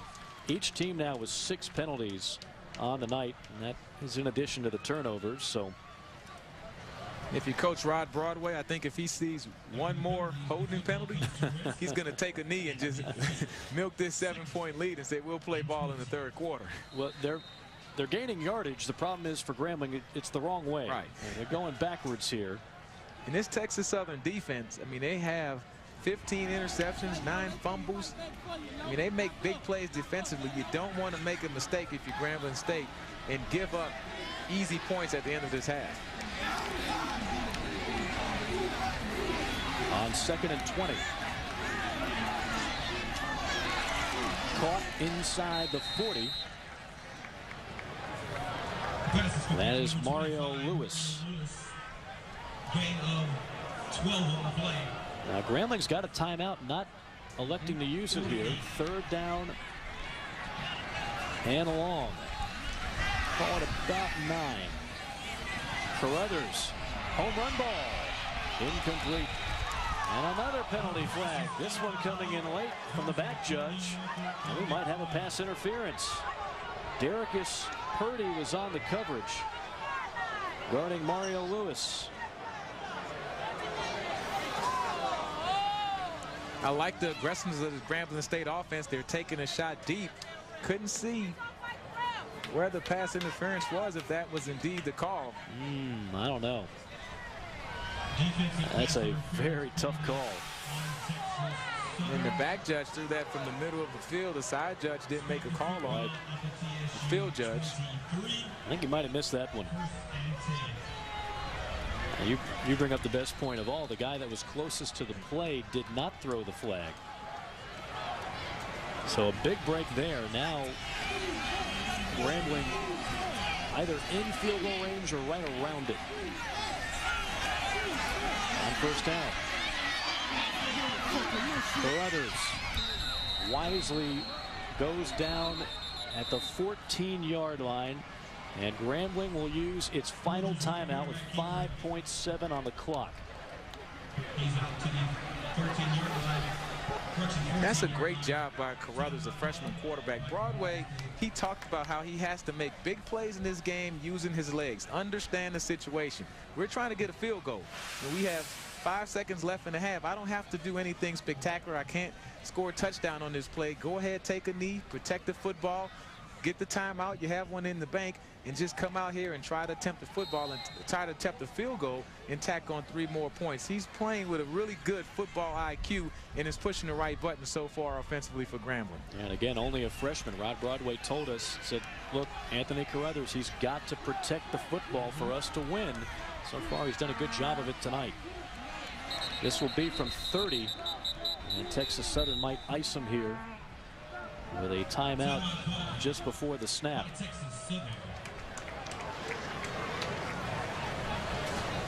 Well, what's at stake tonight in this ball game for these two teams? For one team, it's history in Texas Southern. If they can combo this with a victory next week against Arkansas Pine Bluff. For Grambling, it's really simple. Win this ball game and they're in. They're going back for another championship attempt. They've already got a handful since 2000, so a chance to make it 6 here since 2000. It would be the second one under head coach Rod Broadway. And Texas Southern, I mean, they have never won an outright SWAC title. They've shared it 42 years ago back in '68. So, I mean, Grambling is a team that has been here and done it. Texas Southern, the new kid on the block, trying to make big plays to win, to get themselves an opportunity to make it to the championship game. And we're going to ice the kicker just a little bit longer. Well, Johnny Cole's a big believer. You can't take him into the locker room, so he's going to burn all 3 of those timeouts. This will be the most highly anticipated field goal of Zoltan Riazzo's career. 24-17 our score, and obviously Johnny Cole wants to keep this a 1-possession game going into the second half. Well, it's the heart of college football season, and it's also the start of college basketball. ESPN's College Hoops Tip-Off Marathon is back. That means 24 consecutive hours of live college basketball, 21-game tips-off in the case, as the case may be, following Monday Night Football on ESPN. Kick is on the way, and just inside the upright. It is good. So Grambling with a big break before the half, extending the lead to 10, 27-17, a 5-play drive, 26 yards, a minute 27 off the clock, and Johnny Cole's group going to have to draw some things up for the second half. When we come back, we'll listen on both the Grambling State and Texas Southern bands. But first, Ryan Burr and Trevor Manich will take a look at this coming weekend in the SEC after these messages.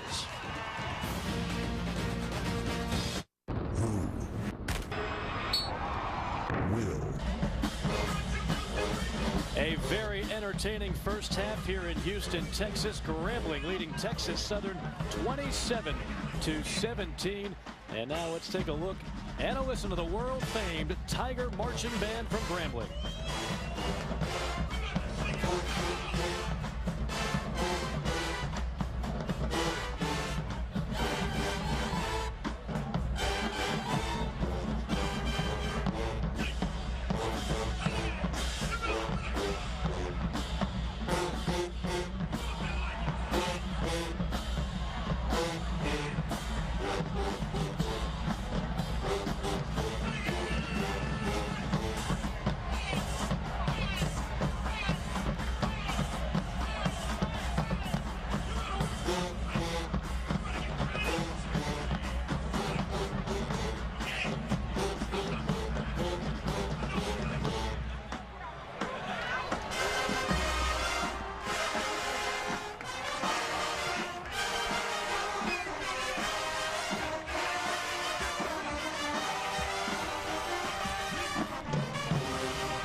Ladies and gentlemen, before we begin, we'd like to take this moment to acknowledge, recognize, and honor all the brave men and women who have served our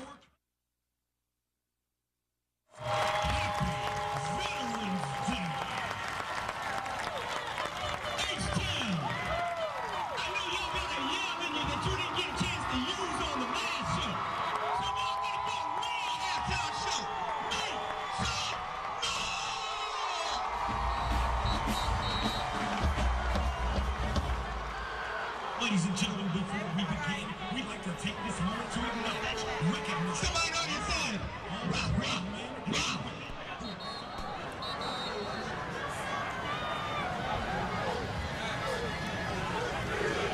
27-17 our score. The Grambling band has concluded. Texas Southern's band coming up next. Astronomical, incredible, fantastical, 360 steps a minute. Jessica Hurd. Well, you just heard from the world-famed Tiger Marching Band of Grambling. With 27-17 our halftime score, it's time to hear from the Ocean of the Soul Band from Texas Southern.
I'm Howard Dvorkin, the founder of Consolidated Credit.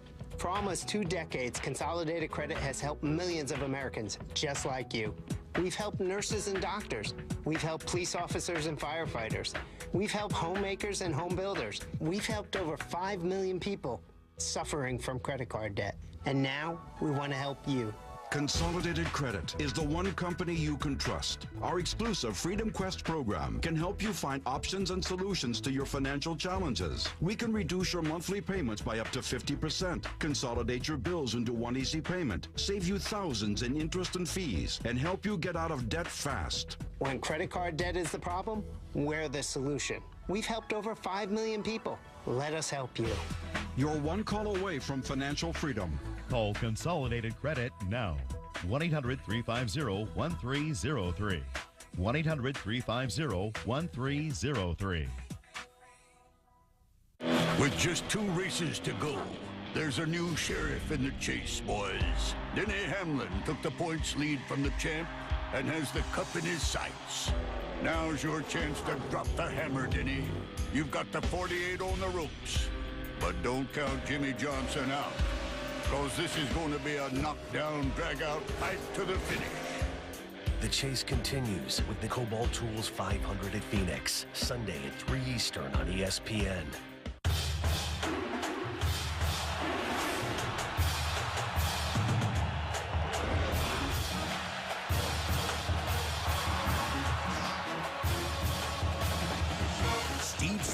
Returns to the swamp where the Gamecocks and Gators rumble for a spot in the SEC championship game. ESPN College Football Primetime presented by Hampton Hotels. South Carolina, Florida, Saturday at 7:15 Eastern on ESPN. College football lives here. Game time, watch and see who gon' get a victory. It's game time, watch and see who gon' get a victory. It's game time, watch and see who gon' get a victory. We up, now get up, you know what's up. Game time. Welcome back to ESPN's coverage of college football presented by McDonald's. Mike Morgan, Eddie Robinson with you here in Houston. Our score, Grambling, and an exciting first half leading Texas Southern 27-17. We saw a little bit of everything in that first half. And, you know, Eddie, when we talked to Rod Broadway earlier in the week, he said the team that makes the fewest turnovers is going to win this game. The fewest mistakes as well. Well, we saw 4 turnovers and a ton of penalties in the first half. Well, both teams have made mistakes with returning over the football. But Grambling, they were able to get the interception for a touchdown. Here early on, the muff punt, TSU takes advantage. Then the freshman hanging one up in the middle of the field. Texas Southern gets the interception, but the big play, Arvell Nelson, once again gives it right back to Texas Southern. You can kind of see the theme here. We're going back and forth. But I think this is the difference. The interception for the touchdown by Will Height gives Grambling an advantage, and then they score on the special teams play. When you can make an interception return for a touchdown, score on defense, then you come back with Edward Patterson scoring on special teams. That's 14 points that Grambling has been able to put on the board without scoring on Texas Southern's very talented defense. Well, it was a first half of big plays. What some weird numbers we've got here. Time of possession, Texas Southern is killing Grambling in that department. Grambling has 27 points on just 6 first downs. I don't think I've ever seen that before. And I think what's surprising, Eddie, is that only 52 yards rushing for Grambling in that first half. Well, they haven't really been on the football field. Texas Southern has been controlling the clock. Grambling would love to run the football, but they're scoring in other ways. And the biggest thing that we need to look at is the 27-17 in favor of the G-men, and that's the only stat that Broadway cares about right now. We thought this could be a low-scoring defensive game. This just in, we were entirely wrong, and there is Rod Broadway, the head coach of Grambling, who talked about the team making the fewest mistakes winning the game. Well, you know, right now each team's got 2 turnovers.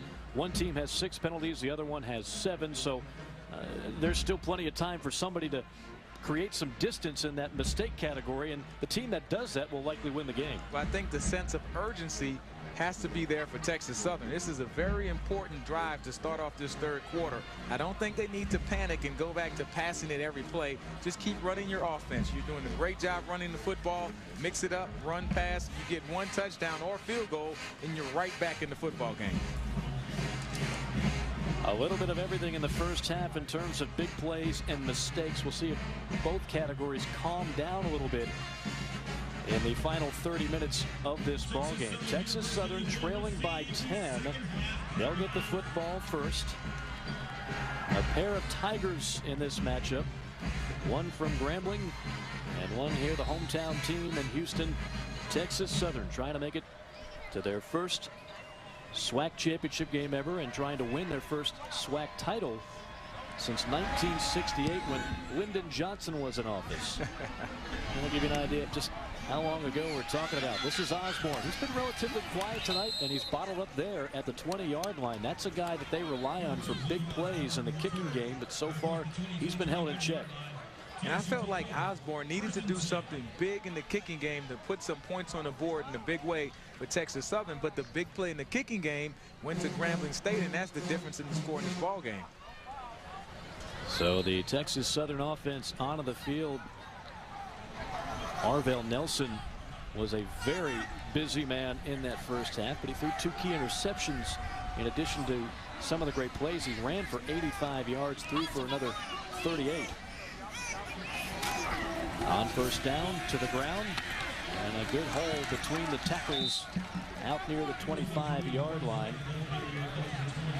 And his 23, Marcus Wright, brought down by Bruna Foster. It's another one of those pad-popping hits that we could hear up here. There's been a lot of big hitting going on in this ball game tonight. Oh, and that's not good, because that's the linebacker, Cliff Exuma, the guy that's been all over the football field for Grambling State. And it will be hard-pressed to try to replace him in the lineup if he's unable to continue to play. Second in the SWAC in total tackles. A junior out of North Miami Beach. He's been all over the field tonight.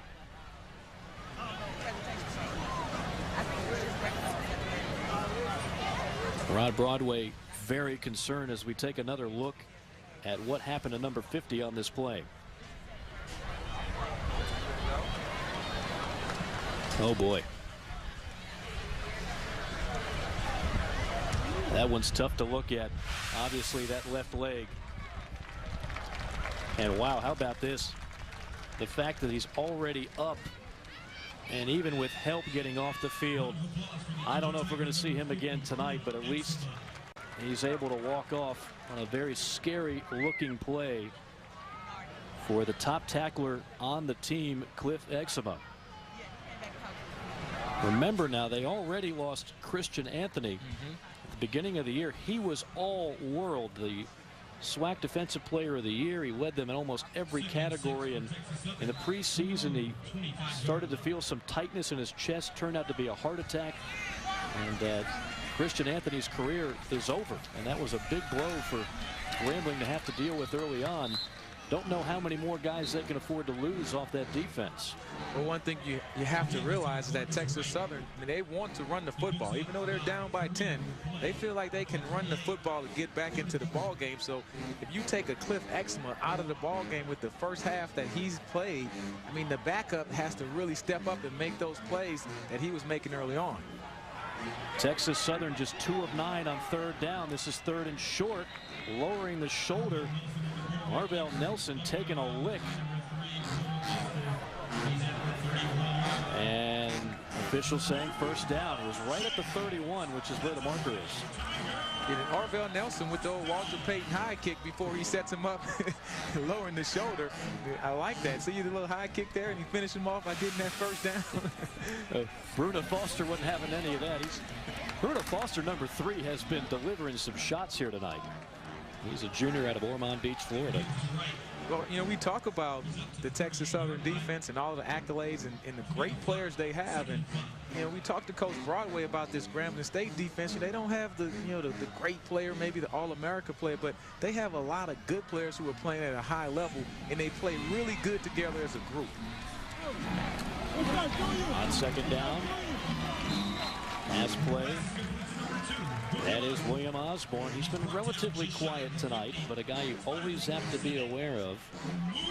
And that'll move the chains again. Will Osborne, he's quick as a hiccup, and this guy, you don't want to let him get out of your sight if you're Grambling State. Back to the ground, lowering the shoulder and staggering forward is Marcus Wright. Derek Wilhite on the tackle. I really like the pace that Johnny Cole is calling the football game. He's not giving Grambling State a chance to sub. I mean, they're subbing their personnel in and out, but by lining up on the line of scrimmage, you're forcing the defense to stay with their same personnel, and you can dictate the matchup that you want, whether it's in the running game or the passing game. 5th play of the drive. 2nd down and 4. Daniels the lone back, and another penalty. We saw 13 of the offense. Number 6, 5 yards, replay, 2nd down. 13 penalties in the first half. And there's number 14, Skylar Trimble, out of Yakima, Washington. Yeah, you can't have that because you're sitting at a 2nd and 4. You had a good first down play. You're sitting at 2nd and 4. You ran 5 or 6, 7 offensive plays, good continuity, good flow, and you get a guy that jumps offside. Now the defensive team can substitute. They can make changes and regroup when you have that guy that jumps offside in that situation. On 2nd and 9. Delayed handoff. Penalty flag as Wright bangs his way to the first down, but this one could be coming back. He's out across the 50 to the 43-yard line. There's a penalty. These offenses just keep getting in their own way. Yep. 2 steps forward, 2 steps back.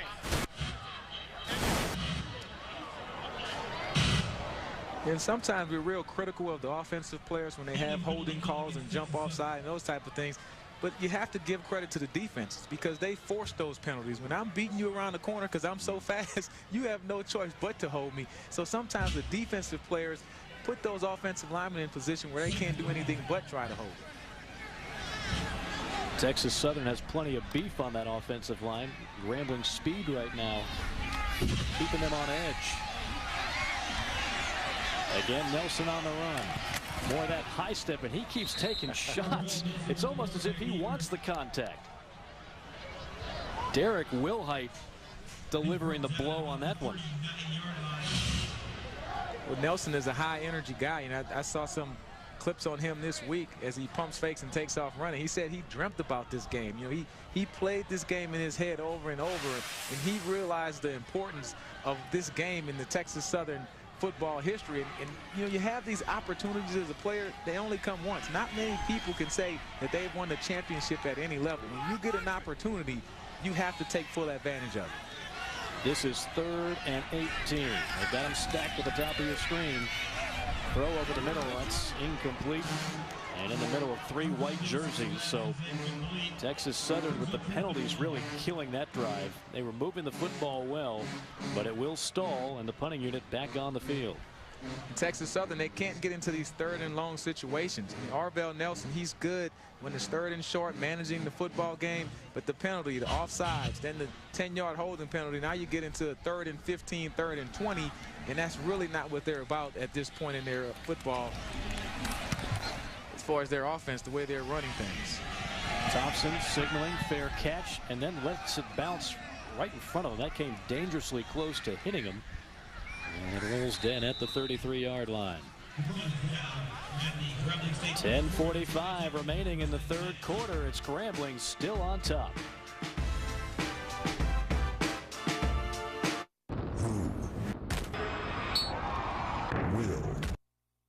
And we want to remind everybody, join ESPN in support of our troops, wounded warriors, and their families. Donate $10 by texting USO to 27722 or go to uso.org. Now we've got a military connection here. DeJuan Fulgham, who we've talked about, one of the leaders of that Texas Southern defense. His dad is in Iraq, and certainly he's got his father on his mind and his sister as well. And no doubt they are tuning in tonight to this ball game as Warren runs out of bounds. Here's a picture of DeJuan Fulgham's father with the jersey from his son out there in Iraq, and no doubt tries to watch whenever he can, and also his sister, DeJuan's sister, in the Air Force. So this family with a great military background, they've done so much for our country, and obviously kudos to them, and kudos to DeJuan Fulgham, who not only is a great player but a great young man. Yeah, great story for Texas Southern. He's been around for a couple years. 2 sacks tonight. On first down, Warren, but he has really been bottled up tonight. We've talked so much about the numbers and the potential records, but it might be a while before he gets it. Just 51 yards on 20 carries. But one thing I like about Frank Warren, when he was interviewed and said, hey, what are some of your goals about this year? I mean, granted, he had a chance to be the Grambling all-time leading rusher and the SWAC's all-time leading rusher. His first thing he said, I want to win another SWAC championship and another Black College national championship, putting the team first. 2nd and long, Warren waits for a blocker, but great pursuit there. That play strung out by the Texas Southern defense. Curtis Thomas, who's a local kid from Houston, making the play there. Curtis Thomas coming up from that strong safety position. And this is the point of the game where you can see that Frank Warren will try to take over a football game. In that 4th quarter, one of the goals was that Texas Southern had to tackle Warren late in the football game. He gets better as the game goes on. And with a 10-point lead, I know Coach Broadway is going to give a heavy dose of Frank Warren going down the stretch. This is where that 212-degree defense has to come up big here, right? 3rd down and 9. Carruthers under hot pursuit and goes down. A sack for Texas Southern, who came in leading all teams at the FCS level with 3.8 a game. Another one there, and that's a big stop for the Tigers defense. Yeah, pressure coming from everywhere. The little guy, he only goes 5'10", and eventually they're going to get him. There's number 7, Marquise Jackson, who's been trying to chase him down all night. And I think that was Shamari Clemens who may have gotten that sack, who came into this game with 6.5 sacks. What I like about this defense, you have 4 or 5 guys with about 5 sacks apiece. So it's not just one guy. There's a lot of good guys on this defense. Yeah, you can't key on one. They are swarming. Starting to look more like the defense that came in ranked 2nd in the country coming in. That is not a fair catch. Caught at the 15. A fumble. Ball on the ground. I can't believe he returned that football. Larry Donald in on the play, a 44-yard punt. We could have another turnover as they're peeling off bodies one by one. And it's a scramble underneath, and the referee did throw down his beanbag, so we'll see what the call is.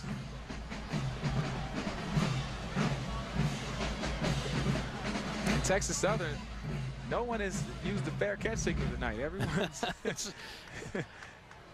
It was Richard Samuel on the return, and boy, I tell you what, Texas Southern dodged a bullet. Yeah. Dodged a major bullet. You're already down 10 points. You turn it over there, you've gift-wrapped more points for Grambling. Another look at what almost was our 5th turnover of the night. Texas Southern will have the ball when we come back.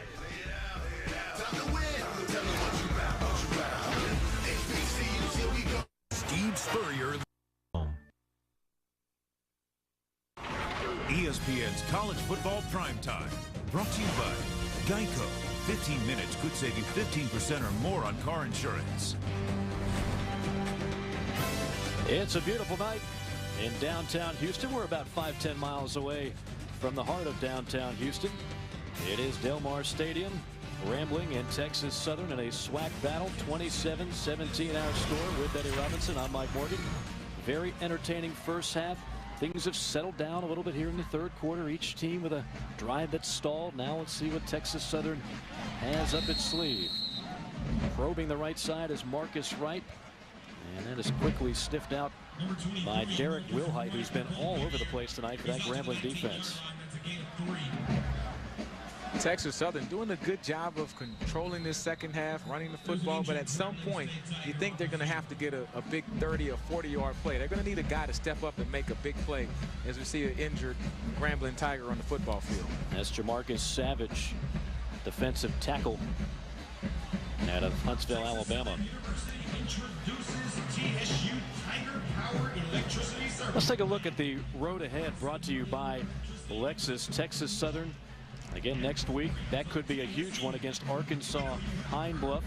Grambling will take on Southern on November 27th. That is always a huge ball game. And then, of course, the SWAC championship game on December the 11th. They started that in 1999, and Grambling has really owned it since the inception. They have already won 5 titles, and they're trying to go after number 6. Again, Texas Southern going after history. Second down and 7. Nelson is helicoptered down at the 30-yard line, but a nice tough run by Arvell Nelson. You just wonder how much gas is going to be left in the tank for this kid in the fourth quarter. Well, one thing I have to say about Arvell Nelson, he's leaving it on the football field tonight. Yeah, he's had some mistakes. He's thrown the interception for a touchdown, but one thing he's been doing is running the football. He's running it with authority. You know, he's making good decisions in the option game. He just has to control the passes and just complete the easy ones. Just take what they give you. Well, we have a 100-yard rusher in this game, but it's not any of the guys that we thought it might be coming in. It's been the quarterback, Arvell Nelson, 15 carries for 103 yards. As you see, Martin Gilbert on the carry as Texas Southern looks to be going back to the no huddle.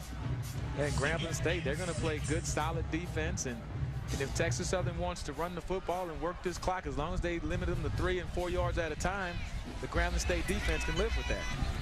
Wind picking up now, gusting toward the end zone for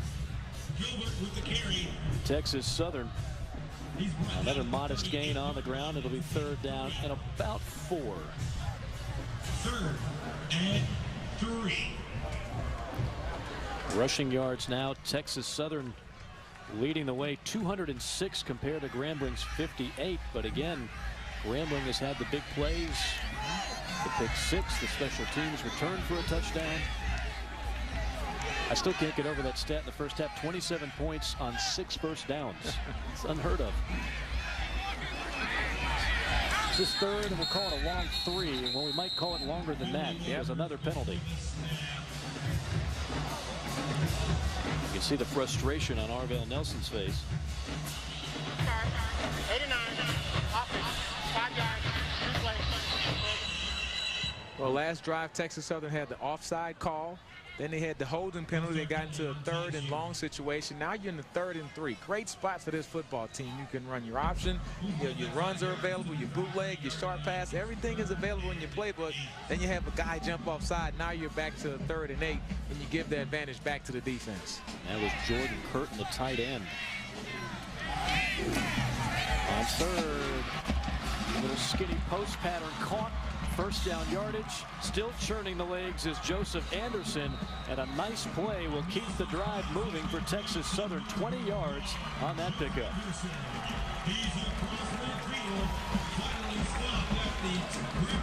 Good decision here by Arvell Nelson. Just a good throw with authority. And I think that's what Arvell Nelson needs. He needs a couple of good completions just to get him going back as far as a passer. He's doing a great job with effort running the football, but he's going to have to do something in the pass game today if Texas Southern is going to pull out a victory. Arvell Nelson, we talk about how inspired he's been tonight. As we see Marcus Wright on the carry, and he breaks free into the secondary to the 10 and tripped up at the 5. Longest run of the night for Marcus Wright, 40 yards. There goes that hobo offense running off for diesel fuel. They're running the football here at Texas Southern. That's just a good determined run. You have 2 or 3 guys in the hole who has a chance to bring down Marcus Wright. He lowers the shoulder, turns the legs, and gets a big play in a big game for Texas Southern. Dominic Bell saved a touchdown right there. And now Wright is over 100 yards. Play action, jump pass picked up in the end zone. And this could be all the way into Texas Southern territory. Down the sideline and tripped up inside the 5, Bruna Foster, but a penalty flag all the way on the other side of the field. And this will be the biggest penalty flag of the football game. We'll have to see what the call is, but not a good play by Arvell Nelson. He could have run the football in. You can't throw that play in that situation when you're doing so many good things on this drive. I don't know if Bruna Foster is hurt or just thoroughly exhausted. Man, he's out of gas. And that is a long run. He is out of gas. Him and Arvell Nelson are out of gas. So we'll have to see what this call is. Think about it for Bruna Foster. He ran close to 100 yards vertically, and he reversed field about another 50 yards. So that was one heck of a return. 97 yards. Again, that's in distance vertically.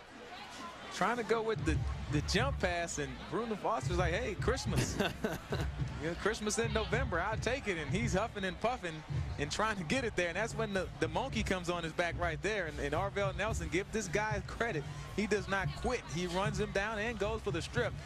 Great recovery by Nelson, but you can't make that throw. Looked like he had 2 guys right there. He could have ran the football in and just go to the pylon and get the easy touchdown. And it's hard to understand that play. Now, meanwhile, we're still waiting on the call from the officials. Whoa. Waved off the flag. Oh, boy. So that penalty flag, which is all the way on the other side of the field at the 3-yard line, waved off, and Johnny Cole wants an explanation on that. It certainly wasn't any interference there, but that is a huge mistake by Arvell Nelson. But if you're this Texas Southern offense, I mean, you can't. You're trying to win a championship, and you can't rely on the referee with a flag and hope and pray that it's a call that's going to go your way. That's just a play that your quarterback can't make. And I'm sure, Arvell Nelson has played his heart out in this game. He's played with a lot of intensity and courage, but at the same time, that play, you just can't do that. And to go back to the last play on the defense, see that there is where they're probably looking at the penalty flag. Grambling had what would have been a 12th guy running off the field at the last second. Now the question becomes, did he get off in time? But even if he was getting off the field on time, right, if he was still on the field of play, he would have been offside. So why do you wave it off? That's going to be a question that's going to be around for a while. Meanwhile, up the middle is Frank Warren, stopped short of the goal line. Let's see, 1, 2, 3, 4, 5, 6, 7, 8, 9, 10, 11, 12. So there's no doubting there's 12. That is a big, it's not a no call, they changed the call. Yep. 2nd and goal from the 1. Quarterback plunges in, touchdown. Anthony Carruthers dives into the end zone, and Grambling has busted this game open now. A chance to go up 34-17 with an extra point. And that's hard for this defense to come in this situation. And you're on the 2-yard line, and they've been playing their hearts out. And keep in mind, this defense, they haven't been on the field for these points. There was the interception return for the touchdown, kickoff return for a touchdown. Now you come out and the ball's on your own 2-yard line. So that's 21 points that you can't really give to this Texas Southern defense. A game of turnovers and a huge one there. Grambling on top.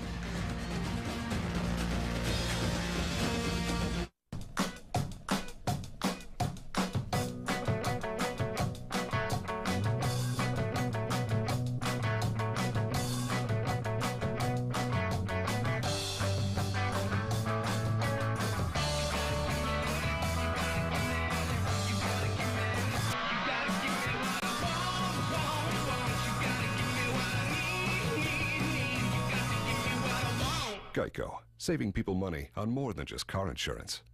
With just 2 races to go, there's a new sheriff in the chase, boys. Denny Hamlin took the points lead from the champ and has the cup in his sights. Now's your chance to drop the hammer, Denny. You've got the 48 on the ropes. But don't count Jimmy Johnson out, because this is going to be a knockdown, drag-out fight to the finish. The chase continues with the Cobalt Tools 500 at Phoenix, Sunday at 3 Eastern on ESPN. Joe Paterno. 11 to go in the third quarter. It's Grambling on top of Texas Southern, 34-17, the largest lead of the night for either team. And we'll see if that last turnover was a deflator for Texas Southern, who is trying to make it to their first ever SWAC championship game. That's what's on the line for them. They've got to win this game to have a shot at it and to have a shot at their first SWAC championship since 1968. Grambling, they win this game. They polish off Texas Southern. They're already in. They're going to Birmingham.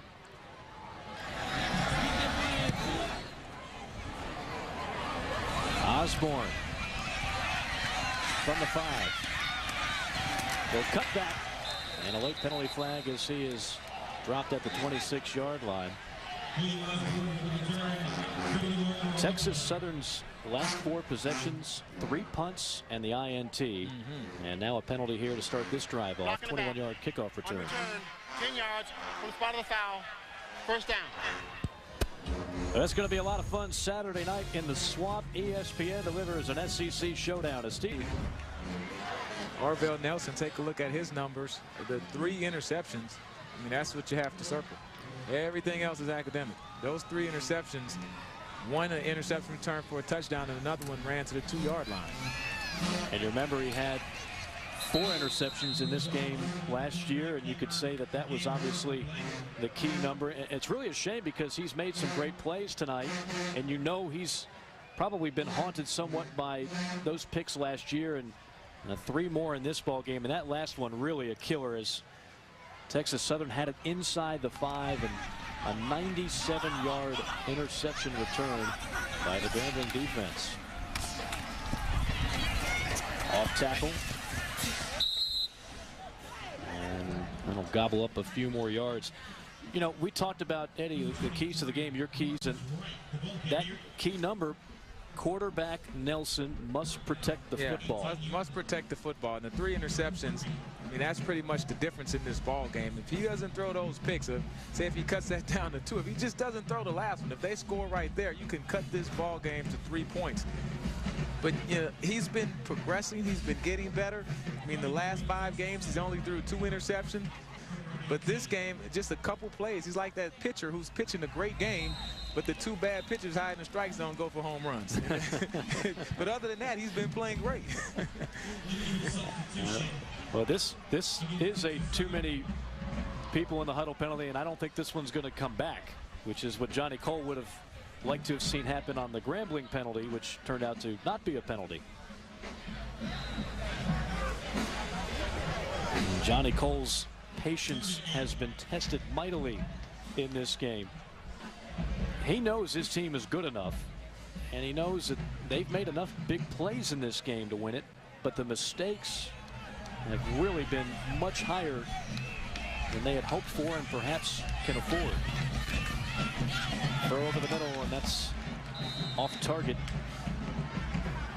Intended for number 81 for Texas Southern. That's Richard Samuel, the junior out of Wimberley, Texas. And that'll bring the punting unit back onto the field. So, you know, at this point, Eddie, Texas Southern's defense is going to have to force a turnover here and get some of that momentum back, because clearly it's on the side of Grambling now. Yeah, because Grambling State's going to give you a heavy dose of Frank Warren at this point. And to Texas Southern defense, you have to do something, bring extra pressure to try to create a turnover. Fielded at the 49. Up the middle down to the 40. Well, Joe Paterno last week picking up career win. College football presented by Kate Jewelers on ABC or ESPN at 3:30 Eastern Time. A lot of huge games coming down the last few weeks of college football's regular season. The best regular season in all of sports. I don't think many people would argue that. Long pass and incomplete. 15 got tripped up there. That's Kier Thompson. First down play action. Coach Broadway is trying to put the dagger into Texas Southern, trying to go over the top of the defense and make a big play. Well, I'll tell you what, if they were able to get another touchdown, that might be a dagger. I know there's a lot of football to be played, but this Grambling defense doesn't typically give up flurries of points, so it will be awfully tough. Cornelius Walker is the deep back.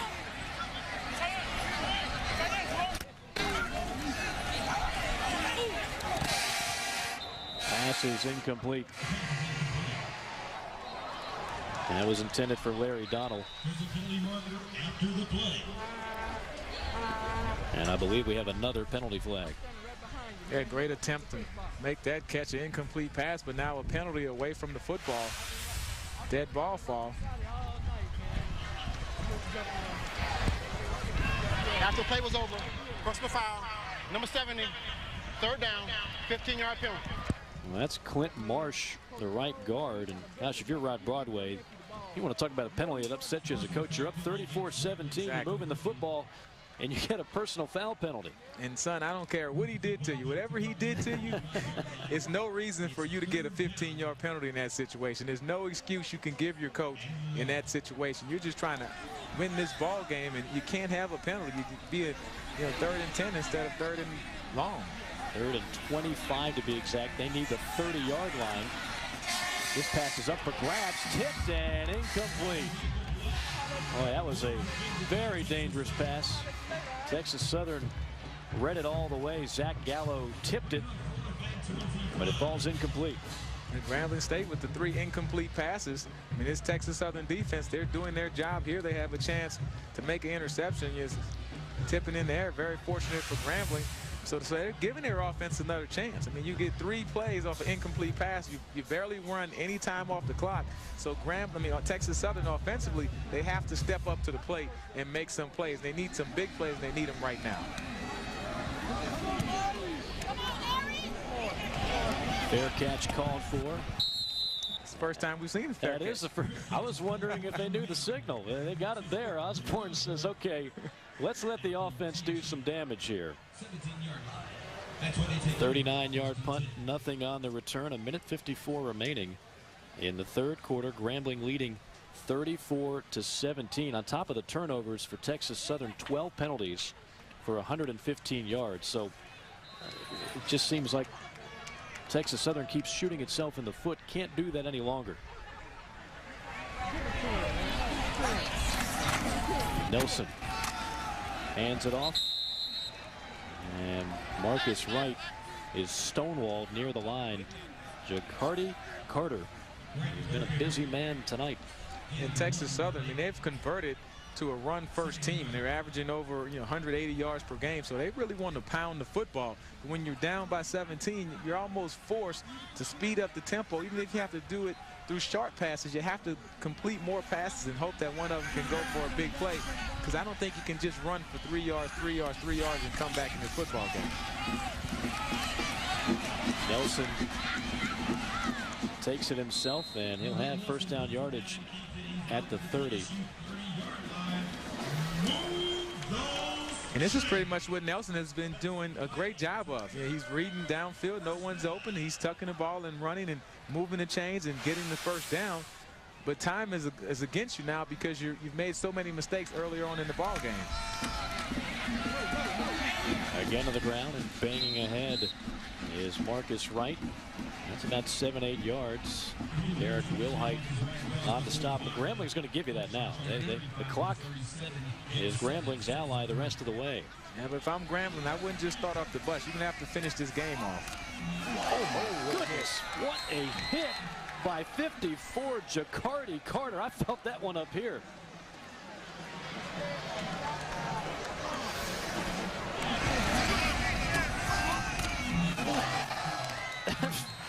I hope there's still a head attached to that neck. That was like Rock'em Sock'em Robot. You catch him up under the chin and the head pops off and everything just goes everywhere. That's a great hit by 54 Jacardi Carter.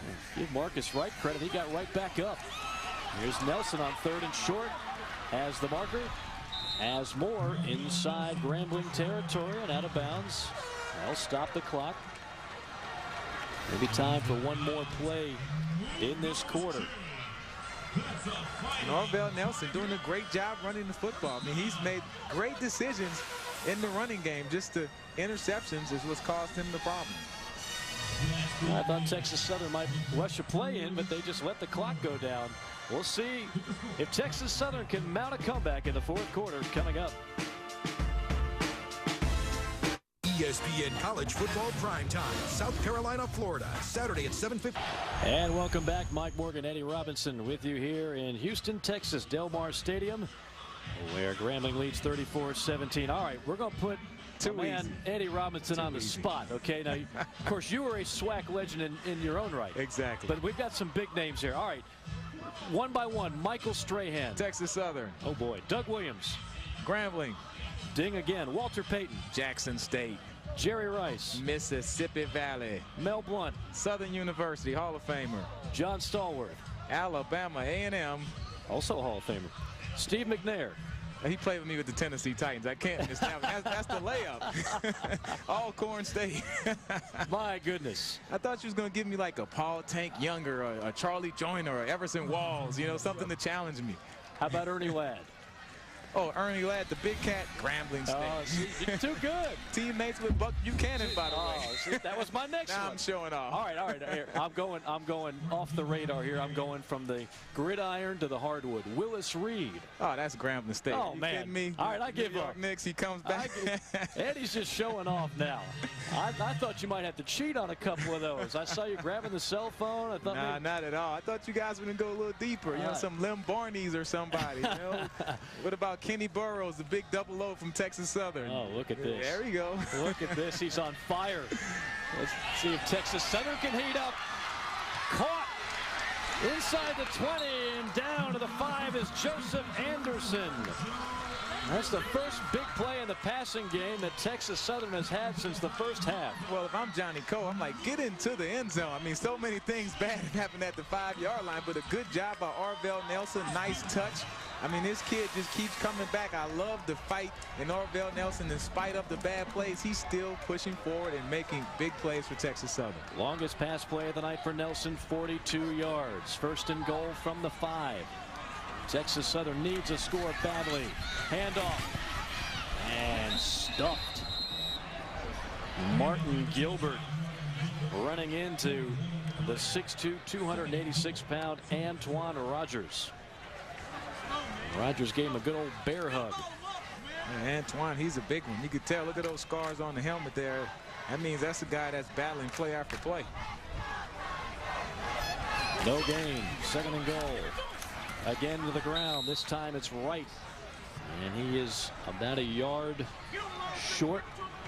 Brought down by Jacardi Carter. So I can just about guarantee you won't see a pass play. If I'm Johnny Coe, I'm running it on 3rd down, and I'm going to run it again on 4th down. Absolutely. This time out of the eye. Nelson plunging in himself. He is shy. So 4th down. You're down 17. You're going to need a field goal eventually, but you got to go for it here, don't you, Eddie? You know, it's tough because if you can cut it to 2 scores, yeah, In conventional wisdom, it's a tough place to be, but you have so much momentum. Your crowd wants to get going. Your band wants to get back into it. Here's the call right here. 11th play of the drive. 4th down, handoff up the middle, touchdown. Martin Gilbert, and Texas Southern is right back in the ball game. That was a big-time drive for a team that really needed a big-time drive. Well, we told Grambling not to crank up the bus. If they stopped them right there, they could have cranked up the bus and headed back to Grambling. But some more football to play. Over 12 minutes left in this ball game. Now it seems like Texas Southern, with that defense and the way they've been playing, they can grab momentum back on their side once again. And still plenty of time. 12 minutes, 38 seconds. Extra point. Perfect. 10-point game. That second-ranked Texas Southern defense going to try to get the offense back when we return. Endless. Now this game continues to get more exciting by the quarter. 34-24, and the momentum starting to swing Texas Southern's way. 12:38 of the night for Texas Southern. 11 plays, 82 yards, 4:16 off the clock. And still plenty of time in this game.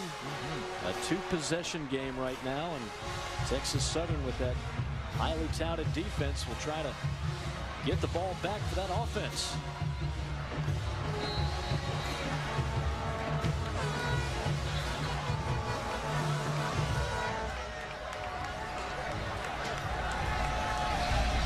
Some raindrops starting to fall down here on Del Mar Stadium. Kickoff field at the 10.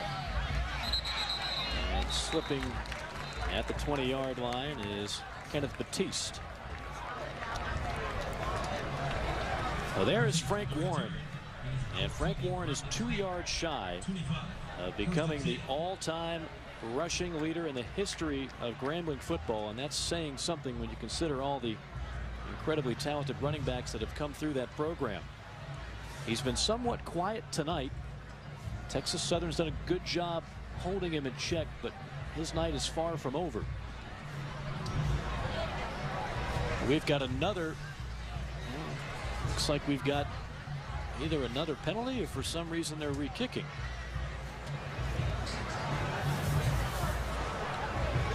See what the call is. Okay, again, we apologize for the microphone on George McCullen, the referee tonight. It's been in and out, so what we did not hear but was the call offsides on the kicking team, which you rarely see. A lot of times they just let that go, but that'll back them up 5. Keep in mind that Grambling returned a kickoff for a touchdown in the first half, so this is a point of emphasis for Texas Southern. You have to be able to cover this kick.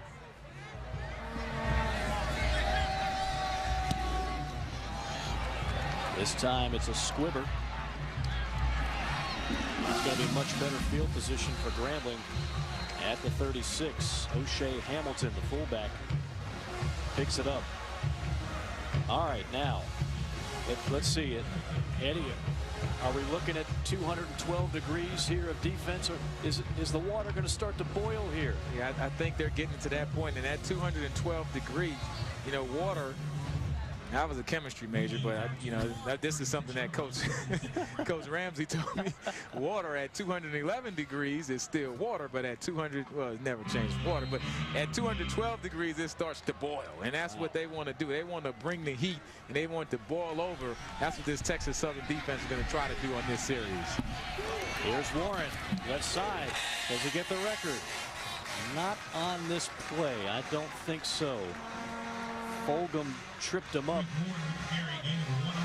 1 yard gain, so he's a yard short. There it is. And, you know, Eddie, when he's not showing off on his history of SWAC legends, he breaks things down literally scientifically.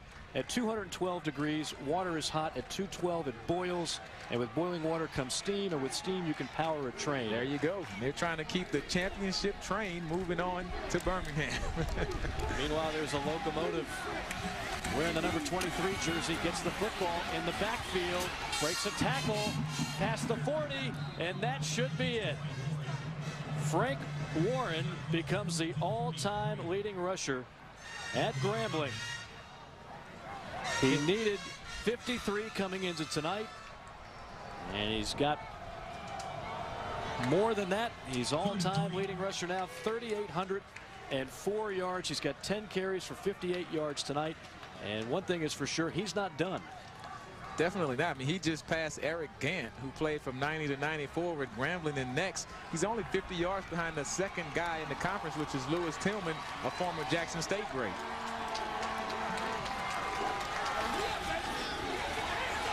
On 3rd down and 4. Look at that run. Still on his feet is Carruthers. Carruthers stumbling, rumbling, and inside the 20, down to the 17. That is a huge play by the true freshman quarterback out of Charlotte, North Carolina.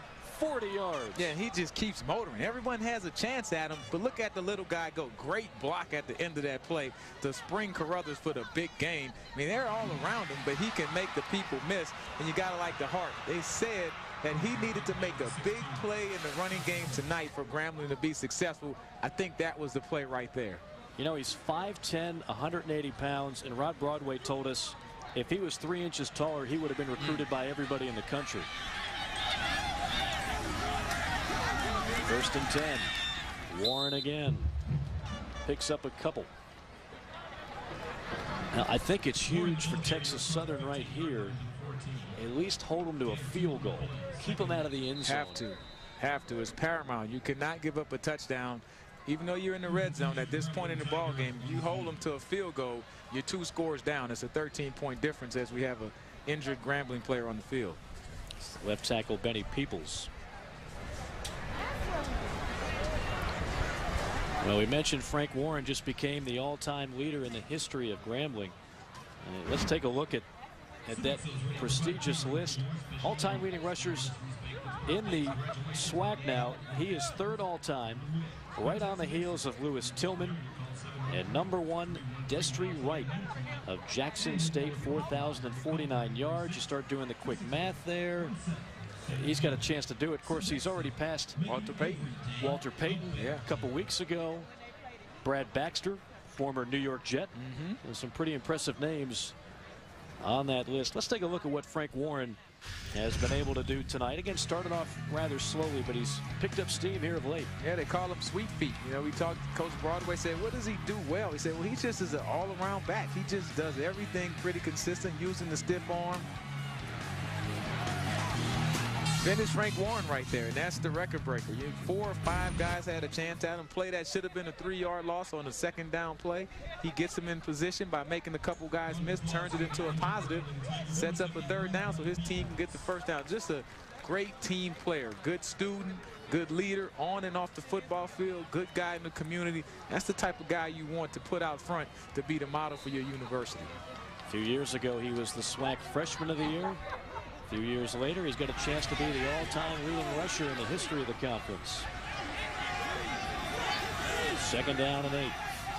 Carruthers. Milking some clock. Gives it to Warren, still on his feet. He's hard to tackle, folks. That's the one thing that Rod Broadway said. He's not the quickest guy in the world. He's not the biggest, but he's really hard to bring down. But a penalty flag, and it's going back. Grambling. To put it in reverse on this one. Boy, we have seen a ton of penalties. Offense, 75, 10 yards, previous spot, replay, 1st down. Blocked in the back was the call by big number 75. Illegal block in the back against Grambling. To the TSU 25-yard line. But look at Warren with the leg drive. That was a vicious stiff arm. I mean, that's a Walter Payton type stiff arm right there. I mean, Warren is one of those guys. Each year he's gotten a little bit better, a little bit better, a little bit better. Now you look at his body of work over his 4-year career, could be one of the best in the conference running the football. That last penalty, the 21st penalty of the night. Carruthers going for the end zone and almost intercepted. Boy, that would have been a big pick. In and out of the hands of Derricus Purdy. Play action, trying to go over the top. Almost a one-hand interception, which could have preserved the field goal attempt by Grambling. We'll see in this situation, a lot of defenses like to bring pressure. If you can get a sack, you can knock them out of field goal range. So we'll see if Texas Southern, because they're down 10, have that sense of urgency to say we got to make a big play defensively and not just try and stop them. I think Texas Southern would love to see Grambling throw the football the rest of the night. Yep. The incomplete pass, but that does too is it stops the clock. And that's secondary for Texas Southern. Very opportunistic. They've got interceptions all over the place. Purdy, Thomas, and Gallo.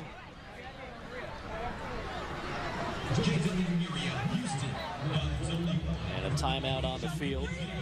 A 3rd down and 18 is what Rod Broadway and company looking at. We'll see if they can convert when we come back. Introducing Listerine Zero. We removed the alcohol and made it less intense.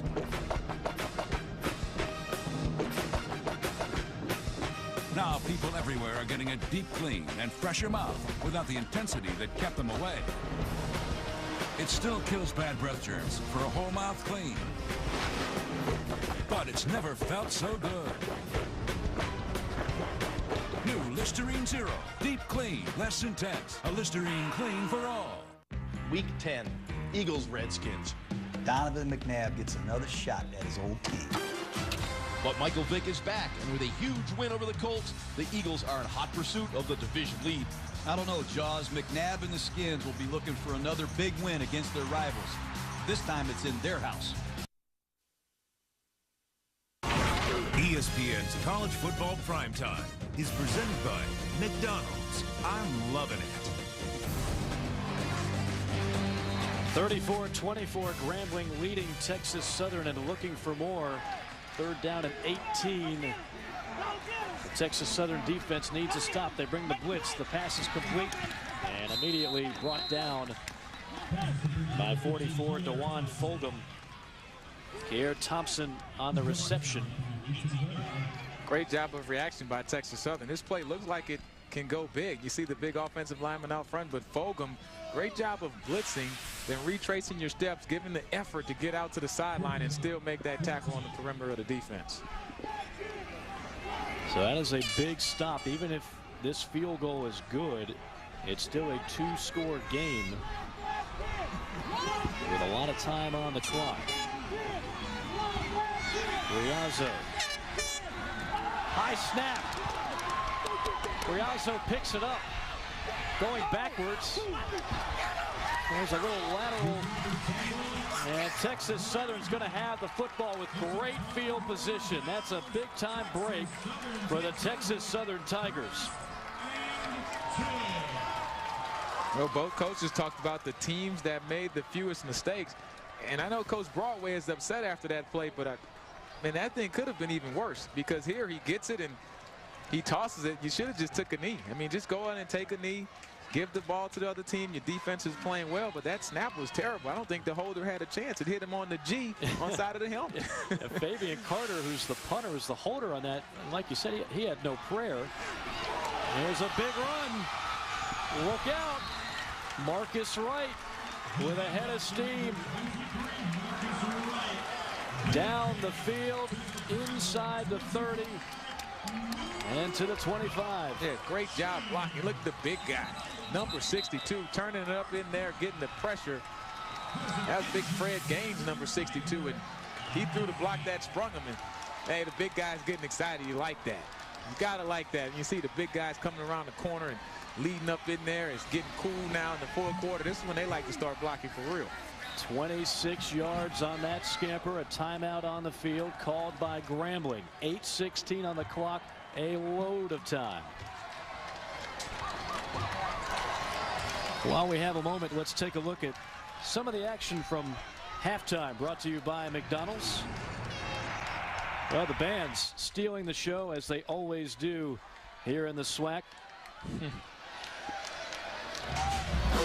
I don't know, they you know, after each performance, the PA asked who won. Right. I wouldn't want to be the guy that makes that vote. It's always tough. I mean, these fans in the SWAC conference are all so very good. That was tonight's McDonald's bringing the flavor. Some more of the Texas Southern band. Yeah, the Ocean of Soul. I like that name. You got to put motion in your ocean.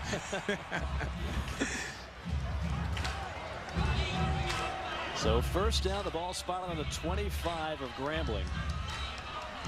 Arvell Nelson with 3 interceptions, trying to lead his team. He's a senior. This game means a lot to him, no question.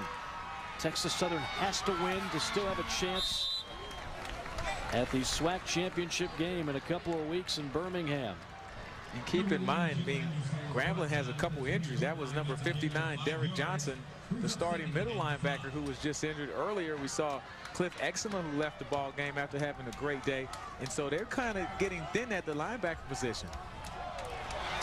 And just when things are going right, the ball hits the ground on a routine play, and that makes it 3rd and long. You know, you and I talked about this, Eddie, with all the numbers surrounding these two teams and so many positive ones. Turnover margin, I couldn't believe when I read this. Texas Southern dead last in the league, -7. -7. But early in the year, they were terrible at the turnovers. They started to correct that the last couple of games, but now it's back. On 3rd and 9, Nelson going to the end zone. Man wide open, leaping catch, touchdown. Oh my goodness. What a grab by Richard Samuel, 24 yards, and it's a 1-possession game. What about Arvell Nelson? I mean, this kid has had his troubles, his ups and downs, but he puts one out there, and what a great over-the-shoulder catch. He looks it all the way in. He doesn't bobble it, doesn't juggle it. That is just a phenomenal catch. To make that one in that situation. Maybe we might see that one on SportsCenter. Extra point is knocked through. And how about this? Down 17. Texas Southern has made it a 1-possession game. Stick around. Plenty coming up from Houston.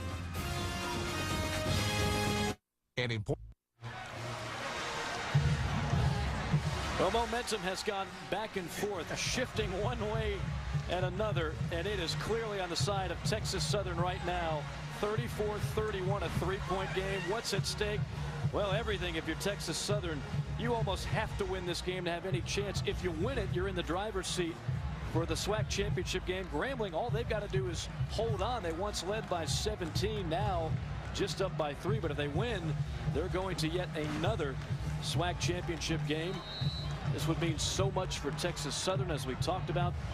They have not made it to a SWAC championship game. They have not won the SWAC since 1968 when they shared the title. Good return here off another squib kick. Waddell Pimpin picking up that ball, and Anthony Carruthers will come back out. Just a freshman, but he's growing up in a hurry in this ball game. Keep in mind, this was a kid that didn't have any spring ball, so he came out there in the fall, and they said after 10 days he was our guy. And so he showed that leadership ability early on. Now they're going to have to get him to make a couple of plays, not just throwing the football, but also running it. So if he can make some plays running the football, just get a couple first downs. That's all you want to do if you're Grambling. If you score, that's even better. But you just want to get a couple first downs to slow down this Texas Southern offense. Well, the Texas Southern defense has been energized, and so too has this crowd. On first down, devoured in the backfield. Nowhere to run. A bunch of maroon jerseys swallowing up Frank Warren. Yeah, these guys, this is a run blitz right here. Guys are just coming downhill. Keep in mind, they lead the FCS in tackles for loss per game. So they're going to be aggressive. You're going to see man coverage on the outside, and they're going to dare you to run the football. 45, Jerome Thomas leading the way. A loss on the play. It's 2nd and 11. Yeah, started to drizzle a little bit out here. It's getting kind of cool, but you know, these Houston fans have been waiting 42 years. That's right. 42 years for a SWAC championship. I don't think they're going anywhere. I don't think so either. On 2nd and long, and a whistle stops that play. Otherwise, Anthony Carruthers was about to be buried. Whistle back, Grambling up 5 more. 77, 5 yards, replay. You talk about the 212-degree defense. I think they're at around 230 or so right now. I mean, the temperature has definitely risen. And I mean, give Coach Ramsey a lot of credit, the defensive coordinator for Texas Southern. I mean, he's called a good ball game tonight. There's 34 points on the board, but trust me, it's not because of bad defensive play. A lot of other things have caused those points, but defensively, I mean, the Tigers have played great all season and again tonight. Well, bottom line, they've held Grambling to 8 first downs the entire game. When's the last time you saw a team score 34 8 first downs? On 8 first downs? So they've done their job for the most part, but they need a big stop here on 2nd and 16, another penalty. And right now, Grambling losing its poise. Yeah. Big time. False start. Offense. Number 79. 5 yards. Replay. 2nd down. That's Aaron Jackson, the left tackle. You say what makes the kid jump offside? I mean, it's that 212-degree defense. I mean, they're bringing the heat. I mean, he's trying to block 92. Big Burtis. And those guys are coming off the corner now. 2nd down and 21. Plenty of time in this game. Carruthers, the freshman, working out of the shotgun. They've got faith in him to pass. Scrambling, throwing, and almost intercepted. Jumping that route was Derrick Purdy. I'm not so sure if I'm Grambling in this situation. I just run it, punt the football, trust my defense to make a play. Dangerous Great pass. break on the ball. Yeah. Purdy, man, you got to like that guy. He's not thinking make a tackle. He's thinking interception. He's trying to get the ball back right now. Defensive coordinator Kevin Ramsey said Derrick Purdy reminds him of Terry Fair, who he coached when he was an assistant at Tennessee. That's pretty high praise. Absolutely. He was a good one. Now 3rd and 21. Texas Southern rushing just 4. Carruthers spins out of trouble, but then is wrapped up at the 32. And Grambling will have to punt it away. Shamari Clemens with the tackle. It came into the game with 6.5 sacks here. The young freshman trying to make something happen. Just too many athletes on this Texas Southern defense. And now you have Will Osborne back there to return this football. And we'll see if they can't make a big play in the return game. Grambling just have to settle down, get off a good punt, and trust your defense to come on here and make some plays for you. The defense percolating about 300 degrees. Yeah, it's on up that there. drive. It's up there. Osborne, the reigning special teams player of the week. He's not going to get it, though. They kick it away from him, and a fair catch at the 36-yard line. Want to remind everybody, Saturday afternoon, ABC and ESPN from Joe Paterno's 400th win on the road against Terrell Pryor at Ohio State. College football presented by K Jewelers on ABC or ESPN at 3:30 Eastern Time. 1st and 10. 4:23 on the clock. Texas Southern has all 3 of its timeouts. Plenty of time. Now you just got to move the football. Not there. Jamarcus Savage blows that one up. There's the 400-win club. Joe Paterno at 400. Eddie Robinson, the Grambling legend, at 408. John Gagliardi working St. John's, the Division III school, at 477. He's still going. That's St. John's of Minnesota, of course, not the Big East program. Big pass out to the near side. And across the 40 is Joseph Anderson, a gain of about 4. Well, Eddie, what are we looking for here out of the Texas Southern offense? What's the go-to play if they have one? Well, I think you're going to try to do one of those quick slants that has been somewhat successful early on in the football game. But, I mean, Arvell Nelson, he's done a great job of running the football. So when he drops back to pass, if no one's open, trust me, he's going to take off and try to control this himself and get the first down. A critical 3rd and 7. Here's the blitz. Quick toss, complete. And that's a first down, and then some by Joseph Anderson, who refuses to go down. Big play for this Texas Southern offense. Joseph Anderson, he put up 9 touchdowns last year, and you like the effort. He goes 6'1", 195. He's a big one out there at the wideout position, and you're going to have to tackle him. You're going to have to press bail and not just let him have that throw and catch, because he's a hard guy to bring down. In Grambling territory, to the ground, it's Marcus Wright probing the left side and picks up 9 tough yards before being brought down by Derek Wilhite. I like the patience that this Texas Southern offense is showing. You're not in a hurry-up mode. You still have 3 timeouts. Your field goal can tie it. Of course, you want the touchdown, so just be patient and run your regular offense. See a Grambling defender is down on the field, and that defense has really been banged up by injuries tonight. Jacardi Carter is the man on the field. And you have to wonder, you see some hands on hips right now, Eddie, if this Grambling defense is a little bit winded. Well, they're blowed. I mean, they've been out here playing football all night long. And keep in mind, this Texas Southern offense has run a lot of offensive plays. As you can see, Jacardi is getting up, but a couple of those linebackers, Eczema has been banged up. 59, Derek Johnson, now Jacardi Carter. I mean, that's your 3 linebackers. So you're talking about a run-oriented team, and you have second-string guys playing at the linebacker position. That's very tough defensively.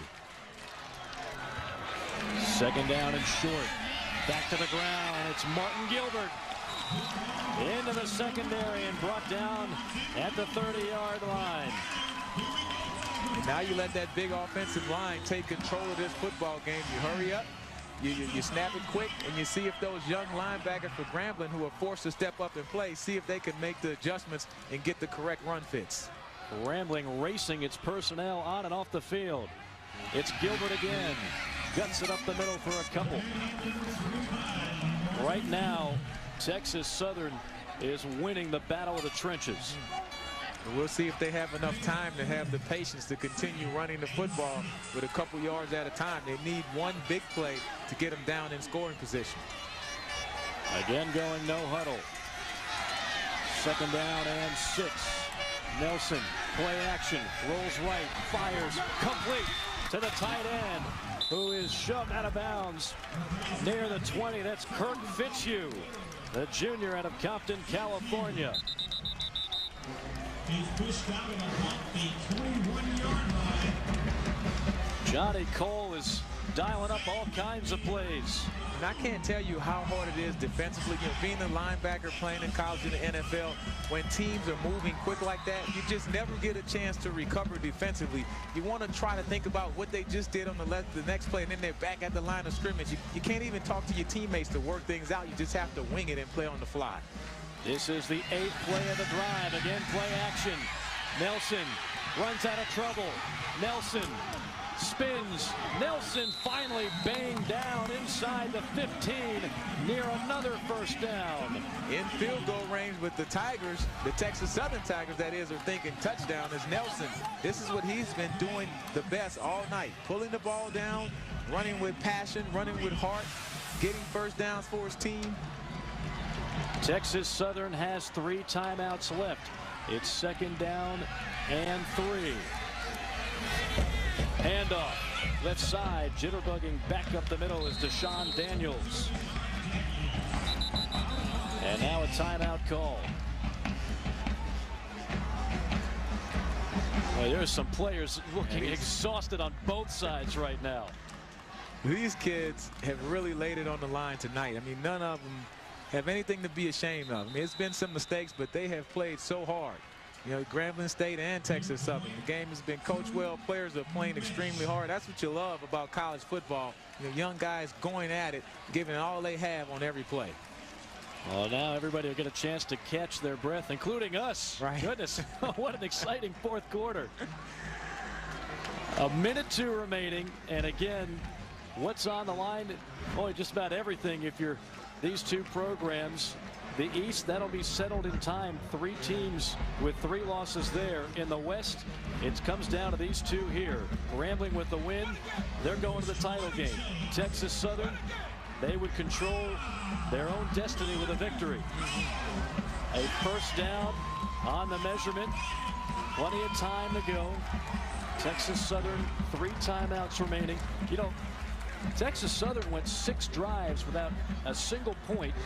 They've scored a touchdown on their last 2, and they're threatening here again for a 3rd consecutive touchdown. Well, not only did they not score, they had an interception that was returned back to the 3-yard line, and it was disaster. It was basically giving the game away. But you have to give credit to Arvell Nelson to get back up and to still make plays and lead this team. Right dots the eye, gets the ball, goes right side, and plows ahead to the 5. It'll be 2nd down and goal. Nelson running the hurry up. They are not calling a timeout. The clock is under 40 seconds and ticking down. Again out of the eye. Again, it's right. Churning those legs and finally wrestled down. And now you got to call a timeout with 27 seconds. Really taking a gamble there, not burning one before that play. Maybe trying to catch Grambling off guard with more of that hurry up. And now all of a sudden you can't be overly patient. Now there's a little more sense of urgency. Well, at 3rd down, you don't want to play for the field goal. You want to play to try to win the football game. But I mean, quite honestly, unless you're at the 1-yard line, if you don't score in this play, you're almost forced to kick the field goal and play for overtime. But I like the play call. I mean, you're a physical running football team. They have backup linebackers in the game for Grambling. They're tired, they're fatigued. Hey, keep pounding with your big guys. You run the football well the whole night, so go at them. Do what you do best, run the football. That's the strength of your team. Make your big guys either win or lose the football game for you. Can't say enough about Johnny Cole and this team, the resolve. Down 34-17 with all kinds of things going wrong. Turnovers, penalties, bad decisions. It looked like this team was about to be done for before the 4th quarter even started. But they have made a terrific run. And now they are in position to win this game, which would be one of the biggest victories for this program in 4 decades. We'll see what the call is. Maybe you want to keep the ball in Arvell Nelson's hands. He's been the hot guy the entire night running the football. He'll have Marcus Wright behind him. 3rd down and goal from the 5. Wright gets it. Dances. And doesn't get much. A couple. Got to call timeout here. It stops the clock with 19 seconds. 34-31. It's 4th and goal. And I think you're going to see the field goal unit come onto the field. Yeah, just not a good play. I mean, Grambling State, those guys play good defense. I mean, they're tired, but, you know, those kids are laying it on the line also. Play had some confusion in the backfield. The penetration killed it, and Grambling State's going to force Johnny Cole to make a decision on a 4th down play. Do you kick the short field goal and tie it, or do you go for the win right here and try to end it all? Robert Hirsch is the kicker, a junior. And I would think with the fatigue level of this Grambling State defense, if we did get into an overtime game, Texas Southern would have a slight advantage just because of the way they're running the football, and their defense still is fresh because they didn't play a whole lot today. And so if it gets to overtime, we'll see. But big field goal attempt right here. Will they ice him and call a timeout? You see Rod Broadway. He's got a couple in his back pocket. This amounts to an extra point. It will be from 20. Kick is on the way, and it's good. And we are tied at 34. 17 unanswered points by the Tigers of Texas Southern. And I've been around the SWAC for a very long time. I grew up going to the Bayou Classic as a kid. My dad worked in the Superdome. And this is probably one of the most entertaining SWAC games that I've seen in an extremely long time. So many big plays, you know, kids putting it on the line, making mistakes, bouncing back from the mistakes, fighting back. And he's down 34-17. After that interception and the 97-yard return to the 2-yard line, I'm thinking there's no way Arvell Nelson gets back into this football game. Well, no question about the field goal. That's perfect. Rod Broadway, in a word, stoic. No reaction from him. He's got to feel pretty good that it was just a field goal. And Johnny Cole taking a deep breath. He knows there's no automatics at this point. Not at all. Not at all. Down on one knee for that one. That was a 13-play drive. And I don't think there's no one sitting down in the stadium right now. Everybody's standing up. I mean, this is a big ball game. I think the players know it, the fans know it, the coaches know it, and we'll see if Texas Southern can hold on. you never know. Grambling may have just a little more magic in their hat. Maybe they can pull off one more big play in the special teams game. Keep in mind, they've already returned one kickoff for a touchdown tonight. Another squibber. He has a chance. At the 23, to the 30, to the 40, and down to the 45 with 10 seconds left. Grambling State, they're doing a good job of figuring out that squib return with that 22-yard kickoff return. The guys in the middle are letting it bounce back, and Thompson is still able to have some good return yards out of there. Now, Grambling still has a couple timeouts here left, so I mean, you know, they could, if you're feeling confident in a freshman quarterback, you can throw it downfield, try to get it. I would say with the leg for the Grambling kicker, Riazzo, who's got a long of 39, you've got to get to about the 25-yard line of Texas Southern really to even have a chance. It's a windy day. It's hard to tell which way the wind is blowing. The wind is kind of swirling. But I think they're going to take a knee and play overtime. I like that decision. And a timeout called by Grambling. Maybe they're going to think about it. Maybe they're going to go for it. You know, try to put one more ball in there. Maybe just throw one deep. Maybe you get a PI, a big play. What is at stake in this game? A lot for both teams. The Western Division of the SWAC comes down to these two teams. Grambling with a win. They're going to Birmingham. Texas Southern, a win tonight, and then a win next week. And they're going to the SWAC championship game for the first time and a chance to make school history by winning for the first time in 42 years. So this hasn't just been an entertaining game. It's kind of been a nail-biter because it's palpable. Everybody in the stadium knows how much is riding on every play. Well, especially Texas Southern. I mean, if Grambling loses today, they still have an outside chance to get in. They would have to beat their arch rival Southern in the Bayou Classic. Texas Southern would have to lose to a pretty good Pine Bluff team. So that could happen. But if Texas Southern loses, that's it. I mean, season's over. It was a great season. You had a winning record, but there's no championship. Right. And that's why these teams are playing so determined. Well, let's see what Anthony Carruthers and company will do here. Heavy pass rush. Gets out of it and will be dropped for another sack.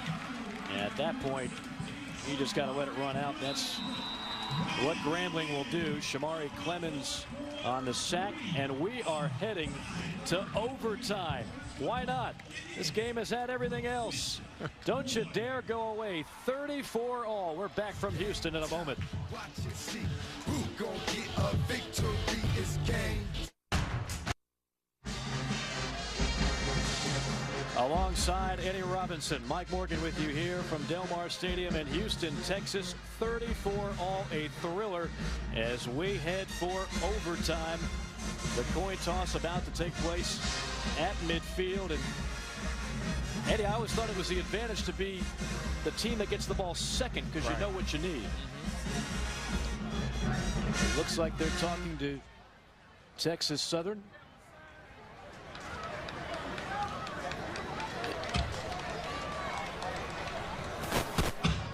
One more reminder of what's at stake again. Grambling wins. They're in the championship game. Texas Southern, a win tonight and a win next week against a team they would certainly be favored against, Arkansas Pine Bluff, and they've got a chance at school history. So a lot riding on this, the first overtime period. Again, there are no ties in college football. If we should make it to the third overtime, you have to go for two in that instance. One other key point to think about, and we mentioned there was some rain earlier. Right now the wind is going to our left toward the scoreboard. There you see the wind gusting pretty good. So where this drive is going to start, if Texas Southern does have to kick a field goal here, they'll be going into the wind. Just keep that in mind. It comes down to the kicking game, which very often in overtime it does. Yeah, in Texas Southern, they chose this end of the field. Interesting choice by Johnny Cole. That is an interesting choice. Maybe they just feel the momentum has been so good going this way, they want to keep it up. First and 10 complete. And first down yardage. That throw is right on the money to the diminutive William Osborne, 5'8", 162-pound senior. And Johnny Cole showing a lot of confidence in Orville Nelson in spite of the mistakes that he's made today. He's had some bad plays, but he's still allowing him to throw the football in this situation with the whole season on the line. First down and 10. A couple of tough yards up the middle for Marcus Wright, who has been a workhorse tonight. 169 yards on 32 carries for Marcus Wright, the junior out of Dayton, Ohio. And this Grambling State defense, I mean, they've been playing hard the entire night. They've been banged up, a number of guys hurt, but they're just playing off of emotions and just pure heart and desire. You have to tip your hat to those guys also. On second down, rolling out. He's got an alley. He's got the end zone. Orville Nelson. Texas Southern is a defensive stop away from victory.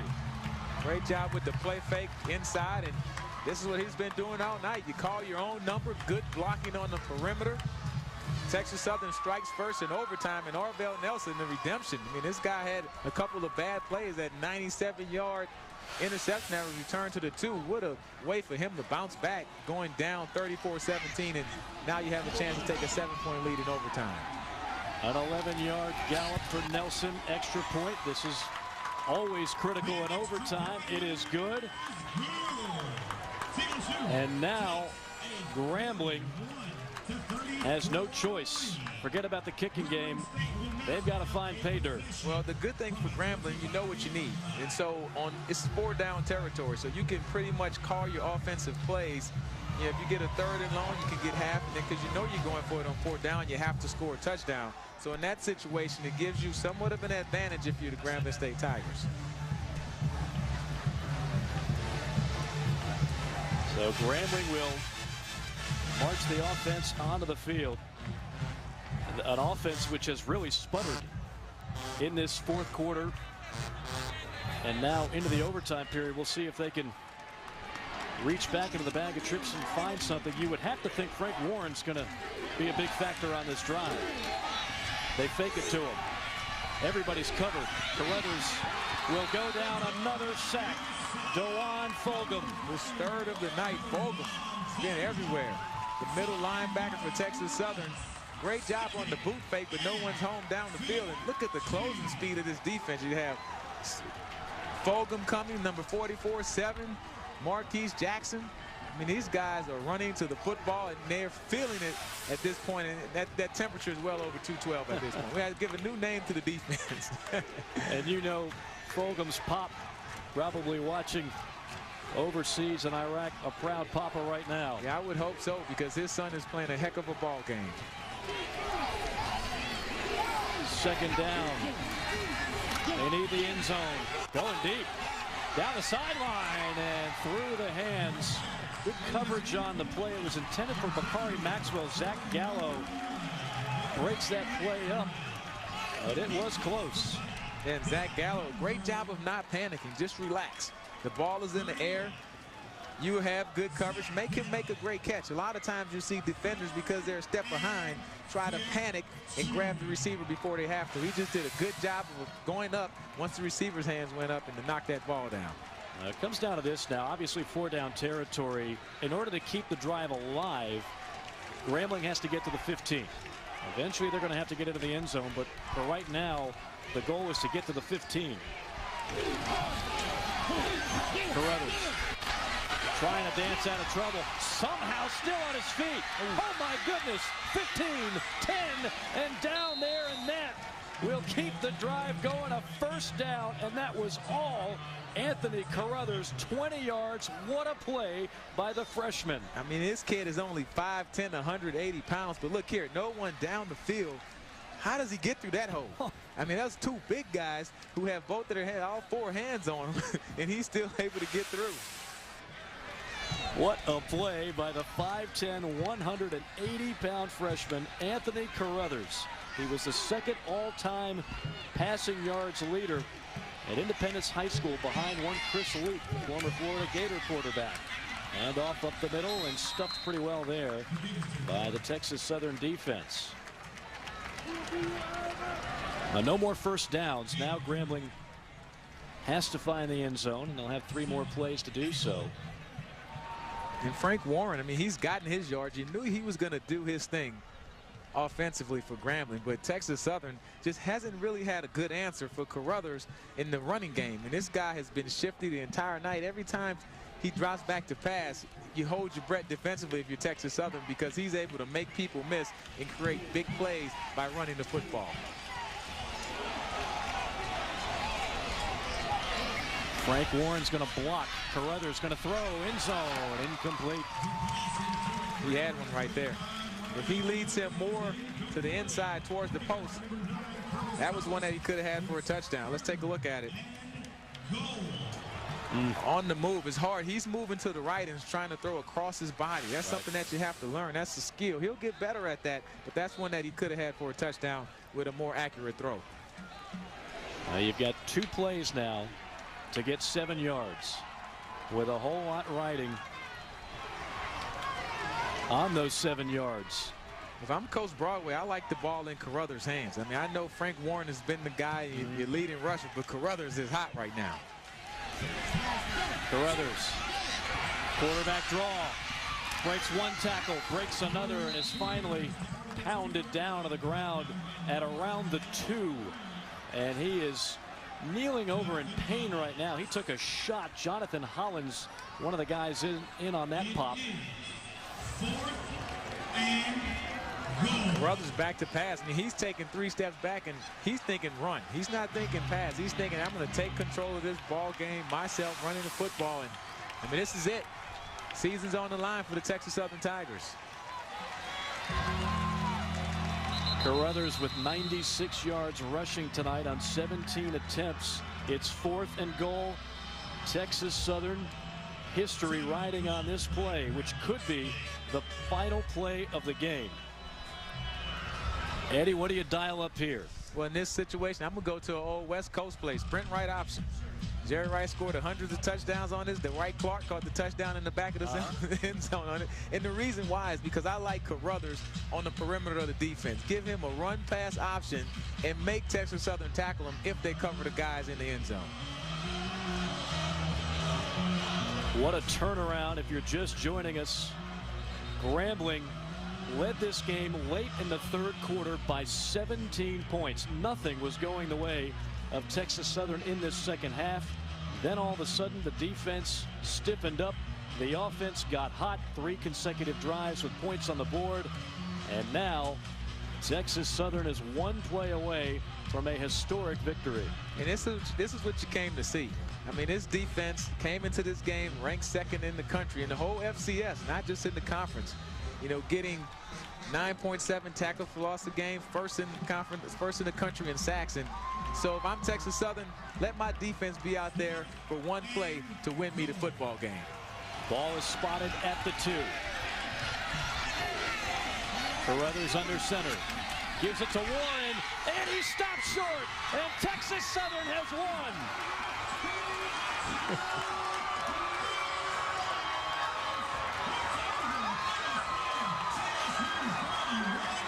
A memorable season for Johnny Cole and company, and a chance at history 1 win away from the first ever trip to the SWAC championship game. Down 34-17. Keep in mind, these guys had plenty of chances to mail it in, but the Tigers, the Texas Southern Tigers, just kept fighting back and have a hard-fought victory on a Thursday night game.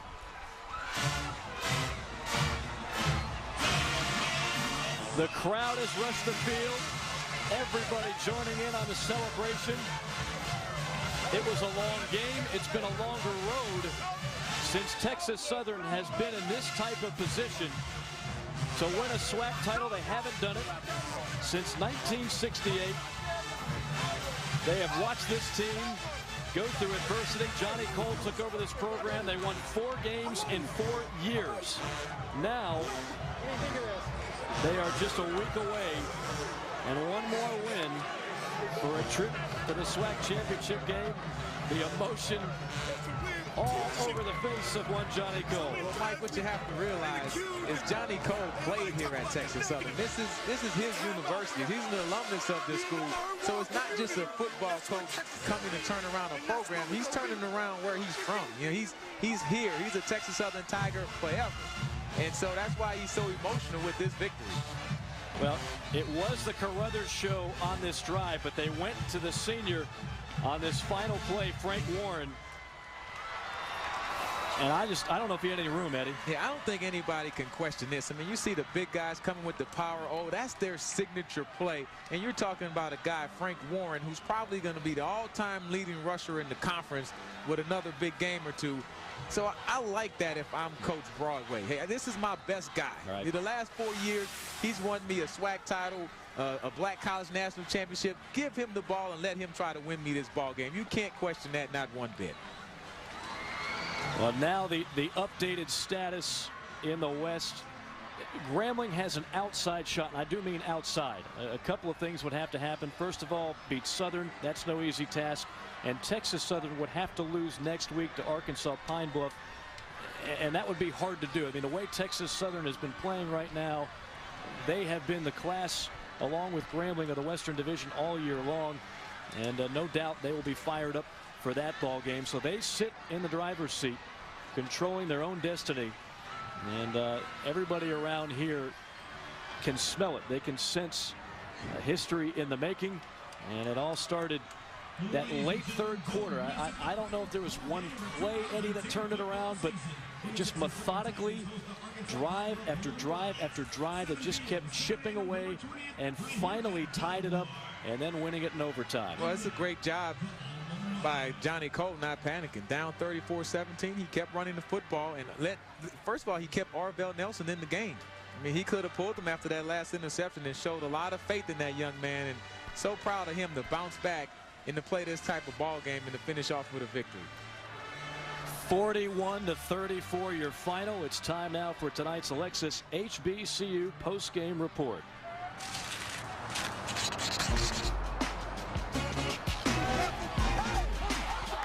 Yeah, a lot of turnovers early in the ball game, and it was a turnover-filled mistake game. And Arvell Nelson here early in the ball game, throwing the pick six to Grambling State, something that he hadn't done the last couple of weeks. Then scoring in other fashions. Grambling comes with the long kick return by Edward Patterson, and you think this thing is out of reach. All the momentum is on the Grambling side of the football field, but Texas Southern just not giving up, having that resolve. And then you turn to the second half.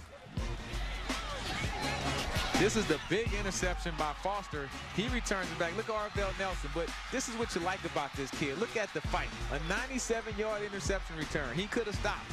He didn't. He chases him all the way down to the 2-yard line. Grambling went on to score on that drive, but it shows the mentality and the fight that he has inside him. Then the story of Warren can't be lost in all of this. This guy is the all-time leading rusher at Grambling State University. You talk about the Paul Tank Youngers, the Gants, all of the great players at Grambling. And then, of course, the great comeback. Texas Southern, what a terrific catch on that hookup. Arvell Nelson leading Richard Samuel. The game-tying field goal. Johnny Cole takes a deep breath, and we head to overtime. First possession, Texas Southern. Who else? A man that really propelled the comeback, Arvell Nelson, with the touchdown to put the Texas Southern up 7. And on 4th and goal, the defense 212 degrees and then some stuffing Frank Warren. As we look at the final numbers, look at that time of possession. That's insane. And yet Grambling almost won this football game despite accounting for just 9 first downs. Texas Southern gobbling up 365 yards on the ground. 3 turnovers apiece. Points off turnovers huge. But again, Texas Southern down late in the third, 17 points. And that's when the comeback of all comebacks took place, one that they'll be talking about for many years to come here in Houston, Texas. If you're Texas Southern, then you just have to enjoy this victory. The good thing is on a Thursday night. So you have 10 days to prepare for a pretty good Arkansas Pine Bluff team, but it's here at home in Houston. So you can imagine the atmosphere is going to be knowing that all you have to do is win this game and we're in the SWAC championship game. game. I have a feeling tickets will be at a premium for that one. It'll be another electric crowd, no doubt, here at Del Mar Stadium. Final updated look at the standings as Texas Southern winning at 41-34 in overtime. Texas Southern, there's a tie at 7-1. Obviously, Texas Southern owns the tiebreaker, controlling its own destiny, one victory away from its first ever SWAC championship game. They began that format in '99, but even before that, you got to go back to 1968, the last time that they won the SWAC. That was a co-champion year. There are no more co-champions. You go to Birmingham, definite champion. One and only one. Eddie Robinson, a terrific ball game, and it was a lot of fun to watch this. The SWAC was showcased tonight and entertained many with this performance. Just a great job by Texas Southern and Johnny Cole. Now you've baked the cake. You have to come back next week and put the icing on the cake and get to the championship game. It was a lot of fun tonight. We're going to catch our breath again. Our final score, Texas Southern needing overtime to defeat Grambling 41-34. The final coming up next. ESPN films A Fighting Chance. This has been a presentation of ESPN, the worldwide leader in sports. So for Eddie Robinson and our entire crew, this is Mike Morgan saying so long from Houston, where Texas Southern defeats Grambling 41-34. Have a great night, everybody.